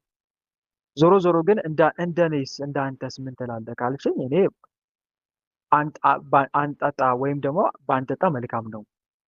ምክንያቱም ገድላት ላይ እንደዚህ በግልጽ ተጽፎ እያለ አጠጡ ከተባለ ባንጠጣ መልካም ነው። ዞሮ ዞሮ ለእኛ የሚጠቅም ነው። ሰው የሚጎዳው ብዙውን ጊዜ በመብላት በመጠጣቱ ወይስ ባለመብላቱ ነው የሚጎዳው? እስኪ ንገሩኝ። ባለመጠጣት ወይስ በመጠጣት ነው የሚጎዳው? በመብላት በመጠጣት ነው አይደል? በመብላት በመጠጣት ነው የሚጎዳው ብዙውን ጊዜ እና ከዚህ አንጻር የተነሳ ባንጠጣው መልካም ነው። በእርግጥ አጋንንት ይጠቀሙበታል። ከድሮም ጀምሮ የሚጠቀሙት እሱን ነው፣ ቡና ነው። በተለይ እንደ ሀገራችን እንደ ኢትዮጵያ ያስፈላሉ፣ ያስጠጣሉ። አንዱ ይሄ ነው ችግሩ። ከዚህ አንጻር ነው። ግን በጣም አንድ ደግሞ የሚያስማማው ነገር አለ። የሚያስማማው ነገር ደግሞ ምንድነው? ቅዱስ ጳውሎስ የተናገረው ቃል አለ። እንግዲህ የምትበሉ ወይም የምትጠጡ ብትሆኑ ማናቸውን በማስም አድርጉት፣ በማስም አድርጉት። በእግዚአብሔር ስም አድርጉት የሚለው ቃል ያስማማል። ግን እንደ መናፍስት ውጊያ ከሆነ ግን አንጠጣው ብዬ ነው እኔ ማምነው። ለምን ከተባለ ለዛ መሰናክል እንዳይሆን ማለት ነው። ለአጋንንት በር ከፋች እንዳይሆን አንዱ ከዛ አንጻር ነው። ስለዚህ ባትጠጣ መልካም ነው። አሁንም አትጠጣ፣ ይጠቅማታል። ይሄ ክልከላው እንጂ አይጎዳትም። የሚጎዳ ነገር አይደለም ማለት ነው እንጂ አሁን አባቶችም አልሰጥም ንስሐም አሉኝ ምናምን እንደዛ ተከትያለሁ አለች እና ወንድሜ ግን አንድ ጥያቄ ተቀጥልበት እና አባቴ ደግሞ ጥያቄ ልጠይቅሽ እስኪ እታለን። መጀመሪያ ባዕድ አምልኮ አለ በቤታችሁ? አለ ባዕድ አምልኮ አለ ማለት የታወቀ ነው። እንድታቆም ነው መንገር ያለብሽ አንቺ። ባዕድ አምልኮ እንትን ማለትንም አቁመዋል፣ ግን መጣብን ጥለውታል። ግን ንስሐ አልገቡም፣ አልተቀበሉም። እንዴት ላድርግ? ሁሉን ነገር እርግፍ አድርጋ እሷ እንድትገባ ንገሪያታ። እሺ ግን ወንድም አንድ ነገር አሁንም እያስቸገሩ ቤተሰቦች ማለት ነው እና አባቴ ማለት ከሆነ ቦታ ምናምን እንደዚህ ምስክር አድርገውት ማለት ነው መስክሮ እውነተኛውን የመሰከረው ማለት ነው። ሰውየው ደግሞ የምተመሰከረበት የሆነ ጠንቋይ ቤት ይሆን ምን እንደሆነ አላውቅም ያለበት ቦታ። አሁን እዛ ቦታ ሄዶ ቆይቷል ካለ እየኖረ ካለ እያለቀሰ ነው። አሁን ብዙ ሰዎች በቃ የመሰከሩት እዛ እየሄዱ እያወረዱ ይቅር እያሉት ነው ሰውየውን። ከዛ አባቴ ደግሞ ድንገት ታሞ አሁን ከዛ ለምንድን ነው ቢባል ከዛ እሱን ሄደህ ይቅርታ ካላልክ እሱ እያለቀሰ እያዘነ ነው ብለዋሉ። ሌላ ጥያቄ ነው እሱ ይሄ ማለት ያው የአባትህ ነው። ይቅርታ ወንድሜ፣ ይሄን ግን መልስልኝ። ከይቅርታ ጋር እህቶችንም ይቅርታ ጠይቃለሁ። እኮ ምንድን ነው ጥያቄው ዋና? እስቲ አልሰማሁሽም፣ በደንብ ማለት ንገሪኝ። አባቴ ማለት የሆነ ቦታ ምናምን ምስክርነት እንትን ብለውት እውነቱን ነው የመሰከረው ማለት ነው። ተጣልተው ማለት እሺ ነው። ከዛ ደግሞ ሰውየው ደግሞ ያለበት ቦታ አሁን ጥሎ ሄዶ ሀገሩን ያለበት ቦታ ጥሩ አይደለም። እኔ ጠንቋይ ይሁን ምን እንደሆነ አላውቅም፣ ብቻ ሰውየው ያለበት ቦታ ማለት ነው። ከዛ ሰውየው ሁሉም የመሰከሩ ሰዎች እዛ ይቅርታ እየጠየቁ እየሄዱ ይቅርታ እያሉ እየታመሙ ይቅርታ እያሉ ደህና ሆነዋል። ስጋ ደግሞም እየተመጡ እየተቆረቡ ማለት ነው። አሁን አባቴ ደግሞ ታመመ አሉ። አሁን አባቴ ደግሞ እዛ ሄዶ እሱ እያለቀሰብህ ነው እና ሄደህ ይቅርታ ጠይቀው ሰውየውን እሱን እንደዚህ ብሎብህ እያዘነብህ ነው ብሎ አሉት። ታሞብን አለች እንዴት እኮ እሱ መሰከረ። የመሰከረው በእውነት ነው በእውነት እኮ። ነው። ይቅርታው ግን ለምንድን ነው ሰውየው ታዲያ? ደግሞ እኔ እንጃ፣ ሰውየው ደግሞ እያዘነ ነው። ይቅርታው ማለት እሱ እንደ ለመመሰከሩብኝ ብሎ እያለቀሰ ነው። እንዴ በእውነት አይደል የመሰከረው? እውነቱን እውነት በሉ ሐሰትን ሐሰት በሉ አይደለ? ነው ፍርድ ቤት ተቆጥረው አግብቶ ማለት ሰውየው ቦታ መሬት ላይ ነው ምናምን ምስክር ሰጥቶ ነው አሉ። እኔ ደህና አላውቅም፣ ግን ሲሉ ነው በፊት የሰማሁት ነበረ እኮ። ስለዚህ ይቅርታ ጠይቅ። አሁን እሱ እያዘነብህ ስለሆነ ነው። እየታመመ ድንገት ታሞብን አባብኝ እሱ እዛ እያለቀሰ ነው ያለበት ቦታ እየሰቀለ እያለቀሰ ነው። እሱን ይቅርታ መጠየቅ አለበት። አባቴ ደግሞ እኔ ምን አድርጌዋለሁ? የተናገርኩት እውነቱን ነው፣ አልሄድም ብሏል። አሁን አባቴ ደግሞ ታሞ ሄድ እያሉ ነው ሰዎቹ ሁሉ፣ ቄሶቹ ሁሉ እዛ እየሄዱ ይቅርታ ጠይቀዋል። ምን ችግር አለ? ምንም የለም እኮ እዛ እያሉ ይሉታል አለችኝ። ቢሄድም ችግር የለውም። የሚሄደው ደግሞ ለምንድን ነው? አንደኛ እንዲያስረዳቸው። ለምሳሌ እንዴት ይመሰክርብኛል፣ እንዴት ይከዳኛል ሊል ይችላል አንድ ሰው። እሱ ደግሞ ይሄንን ሄዶ ሁኔታውን ማስረዳት ይችላል። ማለት ያለበት ቦታ እኔ ለምሳሌ ለምን እንደሆነ አላውቅም። ሰውየው ቦታ ያለበት ቦታ እኔ ጠንቋይ ሲሆን ምን እንደሆነ ያለበት ቦታ እዛ ተቀጥሮ ነው ሰውየው የሚሰራው የሚያለቅሰው ሰውዬ የተባለው። ግን ያለበት ቦታ ብዙ ሰው በቃ እንደዚህ እንደ ጥንቁልና እንደሚያውቁበት እንደዚህ ነገር ነው። ጥንቁላ ውስጥ አለበት። እኔ እንደ ፈራጅ ይሁን እኔ አላውቅም፣ ብቻ ያዘግታል። ምን ይላል ሰው ብቻ እዛ ሄዶ የሆነ ነገር ሲሆን ችግር ሲፈጠር እንደዚህ ነው። ዝምድና ነው ታዲያ በማለት ዝምድና አይደለም አማች ነበረ ሰውየው። ግን የሆነ የሚጠራበት ቦታ እንደው ቃቢ ነው ምናምን ማለት ነው። ስለዚህ ባዕድ አምልኮ አለበት ማለት ነው። ባዕድ አምልኮ ከአጋንንት ጋር ነው የሚሰራው ማለት ነው። የተመሰከረበት አካል እንጃ ብቻ የሆነ ነገር እንደዚህ ሲጣሉ ሰው ውቃቢ እሱን ጠርተው ይሄዳሉ። እንጃ ብቻ ሳይሆን እርግጠኛ የሆነ ነገር መጀመሪያ አጣሪ በደንብ ማለት ይጠራል ማለት ወቃቢ የሆነ ሰውን ጠርተው ከዛ እዛ ቦታ ሄደው ነው የሚያስወርዱት። ማለት ምን ማለት ነው ማስወረድ ማለት? መልካም። እዚህ ጋር አሁን መረዳት ያለብን ማስወረድ አለ ችግር እንዲፈታ ነዋ። ችግር ያስፈታሉ ነዋ። ግን አሁን እዚህ ጋር ምንድን ነው ማድረግ ያለበት? እሱ በእውነት ከመሰከረ አለመሄድም ይችላል። እንደዚህ አይነት ነገር ውስጥ ካሉበት እነሱ ያ ሰውዬ እንደዚህ አይነት ነገር ውስጥ ካለበት ከአጋንንት ጋር የሚሰራ ከሆነ አለመሄድ ይችላል። አንድ ግን እንደ ሰብአዊነት ከጉርብትና ምናልባት ከጓደኝነት አንጻር እርስ በርስ የሚገናኙ በማህበራዊ ኑሮ የሚያገናኛቸው ከሆነ ደግሞ ማስረዳት ይችላል። ማስረዳት ይችላል ሲባል ለምሳሌ እኔ በዚህ መልኩ ነው የመሰከርኩት፣ እውነት መናገር ስላለብኝ የእግዚአብሔርም ቃል እውነት ተናገሩ፣ እውነቱን እውነት በሉ፣ ሐሰትን ሐሰት በሉ ስላለ እውነቱን እውነት ብያለሁ፣ ሐሰትን ሐሰት ብያለሁ። ምናልባት ይሄ ደግሞ አስከፍቶ ወይም ደግሞ እውነትን እውነት በመናገሬ ሐሰትን ሐሰት በመናገሬ ከሆነ እኔ ወደፊትም የማደርገው ይሄንን ነው። ግን ምናልባት ይሄ ደግሞ አስከፍቶ ከሆነ ሌላ ለወደፊቱ ማለት ነው በዚሁ እንደሚቀጥል አሳውቆ ያንን ማድረግ ይችላል። ግን እኔ አሁን ጥርጣሬ አሳደርሽብኝ። ጥርጣሬው ደግሞ ምንድን ነው? ባዕድ አምልኮት ውስጥ አለበት እንዲህ አይነት ነገር ውስጥ አለ ከተባለ ይሄም አንድ ራሱን የቻለ ችግር ነው። ስለዚህ አለመሄድ ምርጫ አለው የአባትሽ። ምክንያቱም እስካልበደለ ድረስ ማለት ነው። እስካልበደለ ድረስ እውነትን ይዟላ።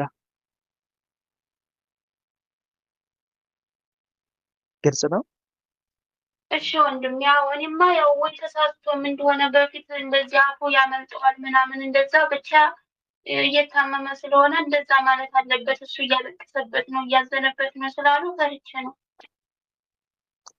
እያዘነበት እያለቀሰበት ምን አጠፋ? መጀመሪያ አባትሽ በድሎ ከሆነ እውነት ነው። እሺ መልካም።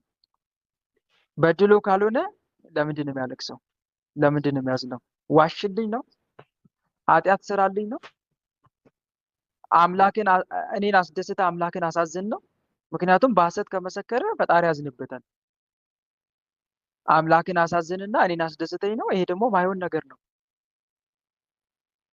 ግልጽ ነው አይደል? ስለዚህ ይሄን ሊነግረው ቢሄድ ችግር የለውም። ግን አስቀድሞ ጸሎት ያድርግ። እንደዚህ ባዕድ አምልኮ ጋር ግንኙነት ካለው አሁን አንቺ የምትናገሪው ሰው አካል ጸሎት ያድርግ። አምላኩን እንዲጠብቀው ይማጸነው። ግልጽ ነው። ይሄን እሺ ይመስላል። ወንድም፣ ያው አመሰግናለሁ። ይቅር በሉኝ እህቶቼ፣ ወንድሞቼ፣ ወንድሜም አመሰግናለሁ። ይቅር በሉኝ። እግዚአብሔር አምላክ ይቅር ይበልሽ እታለን። ሁላችንም ይቅር ይበለን። እሺ ሌላ ሰው? እሺ ወለተ ጊዮርጊስ። እሺ ወለተ ትጠይቃለሽ። ቆይ ወለተ ጊዮርጊስ ትግባና። እሺ ወንድማችን ቃሌትን ያሰማልን። የኔ ጥያቄ ምንድነው? መቁጠሪያ ማታ ማታ ከተጠቀምኩ በኋላ ልክ እንደተኛው አንገቴ ላይ ሰውነቴን ውርር ያደርገኝና አንገቴ ላይ ያንቀኛል። ከነቃው በኋላ ራሱ በግድ ነው የምነቃው። ያመኛል፣ አንገቴን እንደ ቁስል ይሰማኛል፣ ያነቀኝ ማለት ነው። ልክ እንደተኛው ነው። መቁጠሪያ ባልቀጠቀጥኩ ሰዓት ግን የለም። ጎሮሬን ዛሬ አሁን መቁጠሪያ ሳልቀጠቅጥ ተኝቼ አላነቀኝም። አንገቴ ላይ ነው ጎሮሬን ያልሽው? ማለት ነው። አይ አንገቴ። እሺ እና ስትቀጠቅጪ አይኖርም። በቀጠቀጥኩ ሰዓት ነው። ዛሬ ሳልቀጠቅጥ ልተኛ ብሄድ ሳልቀጠቅጥ ተኝቼ የለም፣ አላነቀኝም። እና መቁጠሪያ በቀጠቀጥኩ ሰዓት ነው የሚያንቀኝ ማለት ነው። ስትቀጠቅጪ አንቃል፣ ሳትቀጠቅጪ ደግሞ አንቅም። ታዩ ነዋ። መቁጠሪያውን ታዩ ነው። ውጊያ እኮ ነው የታለም እየታረ። ይሄ ምን ጥያቄ አለው? ግልጽ የሆነ ውጊያ እኮ ነው። አትቀጥቅጭኝ ነው። እረፊ፣ አንቀሻለሁ። ባትቀጠቅጭ ኖሮ አላንቀሽም ነው። ስለዚህ እየቀጠቀጥሽኝ ስለሆነ እረፍት እያሳጠሽኝ ስለሆነ አንቀሻለሁ። ውጊያ እኮ ነው። አቁሚልኝ ነው መልእክቱ። ግልጽ ነው። ምን አድርግልኝ? አቁሚልኝ፣ አቁሚልኝ ነው። ስለዚህ የአንቺ ምርጫ ነው። መፋለም ነው መንፈሱን መፋለም፣ በደንብ አድርጎ መታገል፣ አሳልፎ መስጠት። መጀመር አሳልፈ ስጪው ለልዑል እግዚአብሔር። እየመጣ የሚያንቀኝ ክፉ መንፈስ ያዝልኝ፣ ስራውን አስቁምልኝ ብለሽ አንቺ ስራህን አቁም እያልሽ መቀጥቀጥ እስኪያዝ ድረስ ነው እንዲህ የሚያደርገው። እጅ እስከሚሰጥ ድረስ ነው። እሺ ወለተ ጊዮርጊስ፣ እጅ እስከሚሰጥ ድረስ ነው። አንገት ላይ የሚቀመጡ ብዙውን ጊዜ አንገት ድፋ፣ ከሰው በታች አድርግ ተብሎ የሚቀመጡ መናፍስት፣ የዘንዶ መንፈስ። ግልጽ ነው። የዘንዶ መንፈስ አንገት ላይ ተጠምጠው የሚቀመጡት፣ አንገት ድፋ፣ ከሰው በታች አድርግ ተብሎ የተላከ መተት፣ የዛር መናፍስቶች፣ የመናፍቅ መንፈስ፣ እነኚህ ናቸው አንገት ላይ የሚቀመጡት። ስለዚህ ዞሮ ዞሮ ግን ምንም ይሁን ምንም ዓላማው ምንድን ነው? ሳትቀጠቅጪ የሚተው ከሆነ ስትቀጠቅጪ የሚያንቅ ከሆነ ታይልኝ ነው እኮ። እረፍት እያሳጠሽ ነው በመቀጥቀጥሽ ነው። ግልጽ ነው እህቴ። እና እስኪያዝ መታገር ያስፈልጋል። አዎ በጣም ፍራቻ ያድርብኛል። ከዛ በኋላ ነቅቼ ድጋሜ ለመተኛት ስል ወዲያው ይመጣብኛል እና ከዛ ለምን ትፈሪያለሽ? መኝታዬን ትራሴን ሁሉ በመቁጠሪያው መትቼ ነው እንደገና የምተኛው ማለት ነው። ለምን ትፈሪያለሽ? መፍራት አይደለም። አንቺ ክርስቲያን አይደለሽ እንዴ? ክርስቲያን ነሽ። ለምን መጣሽ እያለ ክርስቲያን ደግሞ አይፈራም፣ ለአጋንንትም እጅ አይሰጥም። ይልቁንም ያስፈራው ነገር ካለ አሳልፎ ይሰጣል ለፈጣሪው አይደል? ማታ ማታ የምትጸልዩ ጸሎት የለም? ጸልየሽ የምተኘው አርጋኑን የለም? ስለዚህ ልክ ጸሎቱን እንደጨረሽ የጸሎቱን ባለቤት አናግሪው። ድንግል ማርያም እናታችን ከሆነች አርጋኑኗን ልክ እንደጨረሽ ንገሪያት ለሷ። እናቴ ድንግል ማርያም ማታ ማታ ጠላቴ እየተበቀለኝ ነው፣ በመቀጥቀጤ፣ በመስገዴ፣ በመጸለይ ወደ አንቺ በመቅረቤ እባክሽን እናቴ ይህን ክፉ መንፈስ በቁጥጥር ስር አውዪው፣ በእኔ ላይ አታሰልጥኙ እናቴ፣ ከእግሬ በታች አድርጊልኝ፣ እሱ እኔ በሱ የበላይ እንደሆነ አድርጊኝ፣ አሰልጥኝ።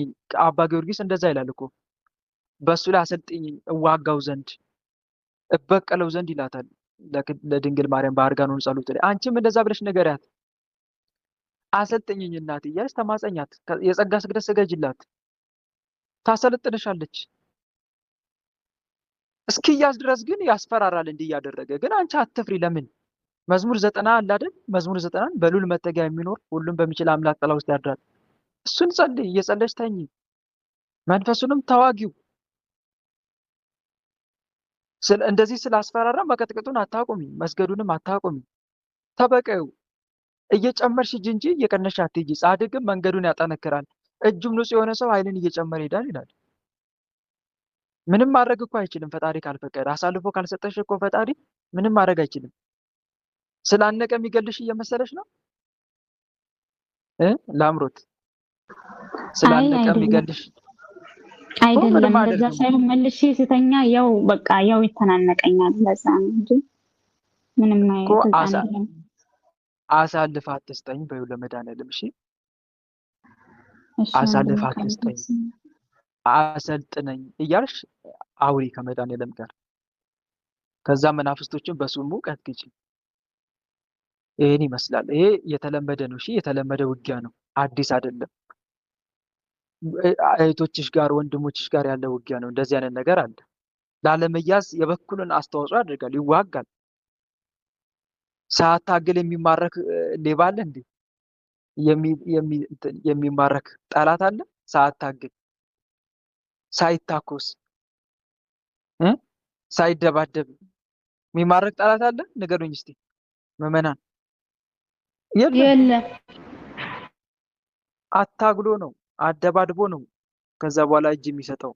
አጋንንትም እንደዛ እኮ ነው። እንደ ጠላት አይደለም? ከሱ ሌላ ደግሞ ጠላት አለ እንዴ? እሱም እንደዚሁ አታግሎ ነው የሚሸነፈው መጨረሻ ላይ። አንቺ ጋርም እንደዛ ነው ወለተ ጊዮርጊስ። እሺ ሌላ ጥያቄ? ሄዋን። እሺ ሄዋን ቀጥይ። ግን ወለተ ህይወት ብዬ ነበር ጠይቄ አላውቅም ያለችዋ። እሺ ማናት? ቆይ እህቴ ለእሷ ቅድሚያ ልስጥ ብዬ ነው። ትገቢያለሽ ብያት ነበር፣ አሁን ጠፋች። እኔ ልግባ። እሺ ቀጥይ ሄዋን። እሺ እኔ የምጠይቀው ጥያቄ በፊት ጸሎት ልጀምር ከመጀመሩ በፊት 30 ደቂቃ ተዘጋጅቼ ሰግጄ ምናምን ነው የምጠብቀው ማለት ነው። አሁን ግን ጸሎት ሊገባ ሲራሱ ልቃጠል ነው የምለው። ነጠላ ምናምን አልለብስም ማለት ነው። እና ይሄ እግዚአብሔር ይቆጣኝ ይሆን? ምን በማድረግ እስቲ መጀመሪያ ላይ አንሰማሽም ነበር። በፊት ጸሎት ልጀምር ስል 30 ደቂቃ ምናምን ሲቀር ሰግጄ ምናምን ነው የምቀመጠው። ሻማዬን አብርቼ ዕጣኔን አጫጭሼ። አሁን ሻማው ሁሉም እንዳለ ሆኖ ነጠላ አልለብስም። ሲበቃ ጸሎት ሊደርስ ሲል 5 ደቂቃ ምናምን ሲቀር ልቃጠል ነው የምለው። በጣም ነው የሚያመኝ፣ እቃጠላለሁ ማለት ነው ጸሎት ቦታ። እና ያንን ነው ፊልም አደርገው። ድጋሚ ቤተክርስቲያን ሲሄድ ደግሞ አልሰማቸውም። እነሱ እኔ በዚህ ጋር ሲሉኝ አልሰማቸውም እና ይናደዱብኛል። አንዳንዴ ግን ራሴ ስለማልችል ነው። በቃ ሲጀምረኝ በቃ ሄጅ የሆነ ነገር ላይ ካልሆንኩኝ የሚቀዘቅዘኝ ነገር ነው የምፈልገው እና በዚህ የተነሳ ይናደዱብኛል። እዛም ቤተክርስቲያን ሴቶቹ ሀሳብ ሆኖበት እኮ ነው። የታለምዬ ራሱን እየገለጠ ነው ማለት ነው። ጠላት አጅሬ ልቃጠል ነው ማለት ራሱን እየገለጠ ነው። በዚህ ልክ ሀሳብ ሆኖበታል። የምታደርጊው ጸሎት፣ የምትሰግጂው ስግደት ውሃ እንዴት ነው ሲፈላ? መጀመሪያ አካባቢ ምንም አይመስለኝም፣ ተዘጋጅቼ ነው የምገባው። ምክንያቱም ገና ውሃው አልፈላም ማለት ነው። በምሳሌ ነው ማስረዳሽ። ድስት ላይ ሆነ ማን ነው ስቶቭ ላይ ጣድነው ውሃ ገና ልክ እንደ ጣዳችሁት እንፋሎት ይጀምራል፣ መፍለቅለቅ ይጀምራል። ገና እንደ ጣዳችሁት ልክ ይህም እንደዛ ነው። ሔዋን መጀመሪያ አካባቢ ስትጸልይ ቁጭ ብሏል። እሱ አልተነካካም። ገና ጥሬ ጉልበት ነው የያዘው። ግልጽ ነው አይደል? ጸሎቱ ስራ የሚሰራው ምን ሲሆን ነው? ሲደጋግም ነው። አንዳንዶቻችን እኮ የተወሰነች ቀናት ለ3 ቀን ወይም ለሳምንት ከጸለይም በቃ እንዴት ነው ይሄ ነገር እንላለን። ወዲያውኑ ምላሽ የምንጠብቀው የጸሎታችን ምላሽ። እንደዛ ግን አይደለም። ቀስ እያለ ነው ጸሎት በህይወታችን ስራ የሚሰራው። ቀስ እያለ በጊዜ ሂደት በተደጋገመ ቁጥር ያ ስራ እየሰራ መዝሙረ ዳዊት የተወሰነ ጊዜ ስለጸለይ ለውጥ አታመጣም። ግን በህይወት ቢያንስ እስቲ ለ40 ቀን አከታትለን ሳታቋርጥ ጸልይ፣ ያኔ ለውጡን ታይዋለህ። አንቺ ጋርም እንደዛ ነው ይታለን። እና መጀመሪያ አካባቢ አድፍጦ ዝም ይላል። በቃ የት ነው የምትደርሰው? ቆይ አሁን ታቆማለች እያለ ያያል። እንቅስቃሴሽን ሁሉ ይከታተላል። በጸለሽ በሰገሽ ቁጥር እሱ እየደከመ ነው የመጣው። የእሱ ኃይል እየተዳከመ፣ ሰራዊቱ እየተጨፈጨፈ፣ ብቻውን እየቀረ፣ መረቡ ሁሉ እየተበጣጠሰበት፣ ምሽጉ እየፈረሰበት ይመጣል። ግልጽ ነው። ምሽጉ እየፈረሰበት በቃ እየተራበ የመጣ እንትን እንዴት ነው? ቆይ አሁን አንበሳ አስረባችሁ የሆነ ዘግታችሁበት ማለት ነው በሩን እንዴት ነው? አይዘልም። የሆነ ነገር እንስሳ ዘግታችሁበት ወይም ለምን ወደ አንበሳ ይወስዳችኋለሁ? የሆነ ላም ሊሆን ይችላል፣ በሬ ሊሆን ይችላል። አስረባችሁ ስታቆዩት አይጮህም? አይረብሽም? በወጣችሁ በገባችሁ ቁጥር አጋንንትም እንደዛ ነው። ከኃጢአት ዓለም ርቀን በመንፈሳዊ ሕይወት ተወስነን በስግደት በጸሎት ስናጣድፍ አጋንንትም ይጨንቃል። ያኔ ራሱን እየለጠ መምጣት ይጀምራል ማለት ነው። አጭሩ የሚጭን ነገር ከወርንበት ይጨነቃል ጠላት። የሆነ እሱ ግብር የሚኝበትን የሚጠነክርበትን ነገር ምን ከደፈንበት እሱ እየተጨነቀ ይመጣል። እረፍት እያጣ ይመጣል። መውጫ መግቢያ ያጣል። ልክ በጦርነት ላይ አንዲትን ሀገር ለመማረክ ሲባል የውሃው ምንጩን ምግብ የሚያገኘውን ሲዘጋበት በቃ እጅ በፍቃዳቸው እጅ እንደሚሰጡት አይነት ማለት ነው። እና ይሄም እንደዛ ነው። ስለዚህ ራሱን ማጋለጥ እየጀመረ ነው። ተቃጠል ልቃጠል ማለት በጣም ነው የሚያቃጥለኝ። ግን ሞክሬዋለሁ። ውጭ ስወጣ ሳል ጤነኛ ነኝ። ልክ በቃ ከቤት ክፍል ስባ ነው እንደዚህ የሚያደርገኝ። ስለዚህ አሁን አንቺ ምንድነው ማድረግ ያለብሽ? አንደኛ ግራ አትጋቢ። ግራ መጋባትሽን አቁሚ። ግራ መጋባትሽን አቁመሽ እሱ እንደሆነ ግንዛቤ ኑሮች እንግዲህ እሺ፣ እኔ ሳይሆን እሱ ወደሚለው ግቢ። እንዲህ ያለ ነገር ሲኖር ምን እየሆንኩ ነው? እንዲህ ሆንኩኝ፣ እንዲህ አልኩኝ ሳይሆን እንዲህ አለ። ማም እሱ ጠላት ልቃጠል ነው ሲል አሁን አልኩኝ ሳይሆን አለ። አባባሌ ገብቶሻል አይደል? አልኩኝ ሳይሆን አለ። እሱ አለ ተቃጠል ኳለ። ልክ እንደዚህ አብሬ ማታ በጣም ሀዚማ አለ። ጸሎት ሰይፈ ስላሴ 1 ሰዓት ከምናምን ሊፈጅብን ይችላል ማለት ነው ከጓደኛዬ ጋር እና ውሃ ውስጥ አድርጌ ግርሽን ይሉኛል ማለት ነው። እና አድርጌ ቁጭ ነው የምለው። እንዴት ነው ምን ማድረግ ነው ያለብኝ? ተራ በተራ ነው የሚያስተኛን። በዚህ የሚያቃጥለኝም አለ አንድ ላይ ማለት ነው። ውሃ ውስጥ አድርጌ እንቅልፍ አዚም አለ፣ ድጋሚ ደግሞ ማቃጠሉም አለ። ውሃ ውስጥ አድርጌ ልቀመጥ። እንቅልፉን እንዲያቆምልሽ ነው ውሃ ውስጥ እግርሽን አድርጌ የሚሉሽ? እንቅልፉም ድጋሚ ደግሞ የሚያቃጥለኝም በቃ አንድ ላይ ነው እንድለይ ይመጣብኛል። ማታ ነው በጣም ፈተና ያለብኝ። ጸበል፣ የጸሎት ውሃ መጠመቅ ግልጽ ነው። የጸሎት ውሃ መጠመቅ አንድ። ሁለተኛ ደግሞ አንድ ጥሩ ዘዴ ልንገርሽ። የሆነ ሽቶ መንፊያ ነገር አለ አይደለ? አለኝ። እዛ ላይ የጸሎት ውሃ አስቀምጠሽ እንቅልፍ አዚም ሲያመጣ ያንን መርጨት አይንሽ ላይ። ጭራሹም እሱ እንደውም አይኔን መክፈት አልችልም። እንደዛ ሳደርግ ሞክሬዋለሁ። በዛው ነው ይዞኝ ድት የሚለው እና ወደ ጸሎት ከመግባትሽ በፊት ደግሞ 1 5 ደቂቃ የለም መናፍስቶቹን መቀጥቀጥ። በምጸልይበት በምሰግድበት ሰዓት የምትፈታተኑኝ ክፉ መናፍስት በመድኃኔዓለም ስም ታስራችኋል ብለሽ ገሰጽ አስቀድሞ ለተወሰነች ደቂቃ 5 ደቂቃ ብቻ። እሺ ግልጽ ነው። መገሰጽ በመቁጠሪያ ተጠቅመሽ አሊያም በቃል መቁጠሪያ ቢሆን አሪፍ ነው። በመቁጠሪያ እችላለሁ። በእንቅልፍ በአዚም እንዲህ በማድረግ የምትፈታተኑ መናፍስት በመድኃኔዓለም ስም ታስራችኋል። ጌታዬ ኢየሱስ ክርስቶስ የሚፈታተኑ መናፍስት በሙሉ እሰርልኝ እያልሽ ማዘዝ፣ ከዛ መስገድ፣ ከዛ መጸለይ። እሺ በተረፈ ታገይ። መታገስ ደግሞ ራሱን የቻለ ትግል ነው። ትዕግስት ይኑር። እሺ እንደዚህ ሆንኩኝ ተጨነኩ አትበይ። ምክንያቱም የእሱ ትግል ነው። ላለመያዝ ይታወቃል፣ ያታግላል። ላለመያዝ የተቻለውን ጥረት ያደርጋል። አንቺ ደግሞ የራስሽን ትግል ማድረግ፣ መታገስ። ጌታዊ አስችለኝ፣ ፈተናውን የምቋቋምበት ብርታት ስጠኝ በይው መድኃኔዓለምን። እሺ በተረፈ በርቺ። ይሄን ይመስላል። እሺ አመሰግናለሁ። እግዚአብሔር ያክብርልኝ። አሜን አሜን። የታለም። እሺ እህት ወንድሞች፣ ሰዓታችን ጨርሰናል። 12 ሰዓት እያለ ነው። እንደ እግዚአብሔር መልካም ፈቃድ ነገ እንቀጥላለን። በዚህ መልኩ ያስተማረን የመከረን የገሰጸን አምላካችን ልዑል እግዚአብሔር በእውነት ስሙ ከአጽናፍ እስከ አጽናፍ ለዘላለም የተመሰገነ ይሁን።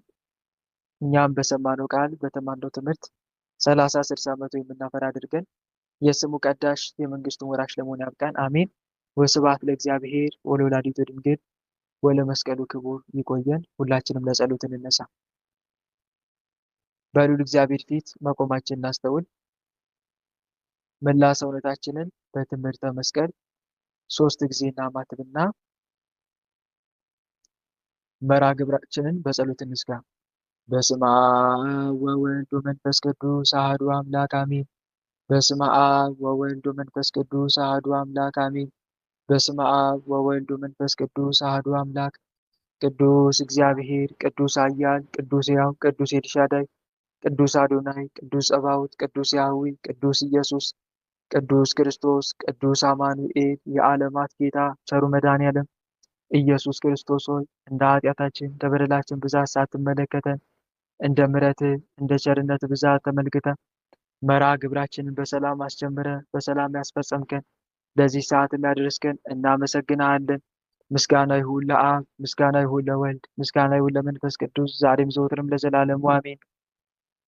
ምስጋና ይሁን ለአብ፣ ምስጋና ይሁን ለወልድ፣ ምስጋና ይሁን ለመንፈስ ቅዱስ ዛሬም ዘወትርም ለዘላለሙ አሜን። ምስጋና ይሁን ለአብ፣ ምስጋና ይሁን ለወልድ፣ ምስጋና ይሁን ለመንፈስ ቅዱስ ዛሬም ዘወትርም ለዘላለሙ አሜን። አምላክ ሆይ እንደ ኃጢአታችን እንደ በደላችን ብዛት ሳትመለከተን እንደ ምሕረት እንደ ቸርነት ብዛት ተመልክተ እንደዚህ ያደረስከን ስለ ድንግል ማርያም ብለ ቀሪውን ጊዜያችን እንድትባርክልን ሰዓተ ማልቱን ባርከ ቀድሰ ሰላም እንዳዋልከን ሰዓተ ሌሊቱን ባርከ ቀድሰ ሰላም እንድታሳደረን አምላክ ሆይ በሰማነው ቃል በተማርነው ትምህርት 30፣ 60፣ 100 የምናፈራ እንድታደርገን በኃጢአታችን በበደላችን ብዛት ቅዱሱ ገናናው ስምን መጥራት ባይገባንም እንደ ምሕረት እንደ ቸርነት ብዛት እንዲያልን ወደ አንተ እንማጸናለን። አባታችን ሆይ በሰማያት የምትኖር ስምህ ይቀደስ፣ መንግስትህ ትምጣ፣ ፈቃድህ በሰማይ እንደሆነች እንዲሁም በምድር ትሁን። የዕለት እንጀራችንን ስጠን ዛሬ፣ በደላችንን ይቅር በለን እኛም የበደሉንን ይቅር እንደምንል፣ አቤቱ ወደ ፈተና አታግባን ከክፉ ሁሉ አድነን እንጂ መንግስት ያንተ ናትና ኃይል፣ ክብር፣ ምስጋና ለዘላለሙ አሜን። እመቤታችን ቅድስት ድንግል ማርያም ሆይ በመልአኩ በቅዱስ ገብርኤል ሰላምታ ሰላም እንልሻለን። በሐሳብሽ ድንግል ነሽ፣ በስጋሽም ድንግል ነሽ። የአሸናፊ የልዑል እግዚአብሔር እናት ሆይ ሰላምታ ላንቺ ይገባሻል። ከሴቶች ሁሉ ተለይተሽ አንቺ የተባረክሽ ነሽ፣ የማኅፀንሽም ፍሬ የተባረከ ነው። ጸጋን የተመላሽ ድንግል ሆይ ደስ ይበልሽ። ጸጋን የተመላሽ መመኪያችን ሆይ ደስ ይበልሽ። ጸጋን የተመላሽ አማላጃችን ሆይ ደስ ይበልሽ።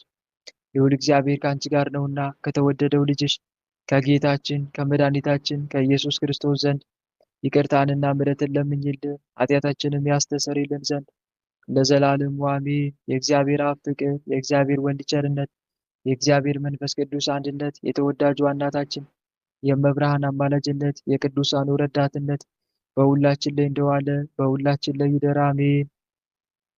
አምላካችን በሰላም አሳድረን። አምላካችን በሰላም አሳድረን ቀኑን በሰላም እንዳዋልከን የሰላም ሌሊት አድርግልን። ቀኑን በሰላም እንዳዋልከን የሰላም ሌሊት አድርግልን። እመቤታችን አማላጃችን ተመልከች ወደኛ። እመቤታችን አማላጃችን ተመልከች ወደኛ። የልጅሽ ቸርነት ይሁነን መዳኛ። ያንቺ አማላጅነት አይለየን ከኛ። የልጅሽ ቸርነት ይሁነን መዳኛ። ያንቺ አማላጅነት አይለየን ከኛ። ጸጋ ነሳይነ ወሕይወተ ረከብነ በኃይለ መስቀሉ ለኢየሱስ ክርስቶስ ኪያከ እግዚኦ ነአኩት ነሲያነ ጸጋ ዘእመንፈስ ቅዱስ የፍቅር ባለቤት የሰላም ንጉሥ ሰላማዊ ኢየሱስ ክርስቶስ ሆይ ሰላምን ስጠን፣ ሰላምን ማጽናልን፣ ኃጢአታችንን ይቅር በለን፣ በሰላም ሄደን ወደ የቤታችን ገባ ዘንድ የበቃን አድርገን ለዘላለሙ አሚን። አሜን። ጸጋውን ያብዛልን ወንድማችን፣ እግዚአብሔር ያክብር። እኔም አንድ ቀን እድሉ ደርሶኝ በሰላም እሾህ ሳይወጋችሁ እንቅፋት ሳይመታችሁ በሰላም ወደ የቤታችሁ ያግባችሁ። አሜን አሜን አሜን። እህት ወንድሞች፣ የዛሬው መርሃ ግብር በሚገባ ተጠናቋል። እንደ እግዚአብሔር መልካም ፈቃድ ነገ መርሃ ግብራችን ይቀጥላል።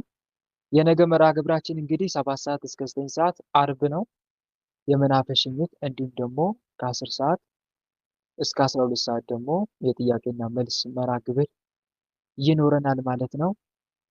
ስለዚህ እንደ እግዚአብሔር መልካም ፈቃድ ነገ በጊዜ እንድንገናኝ ላሳስባችሁ እወዳለሁ።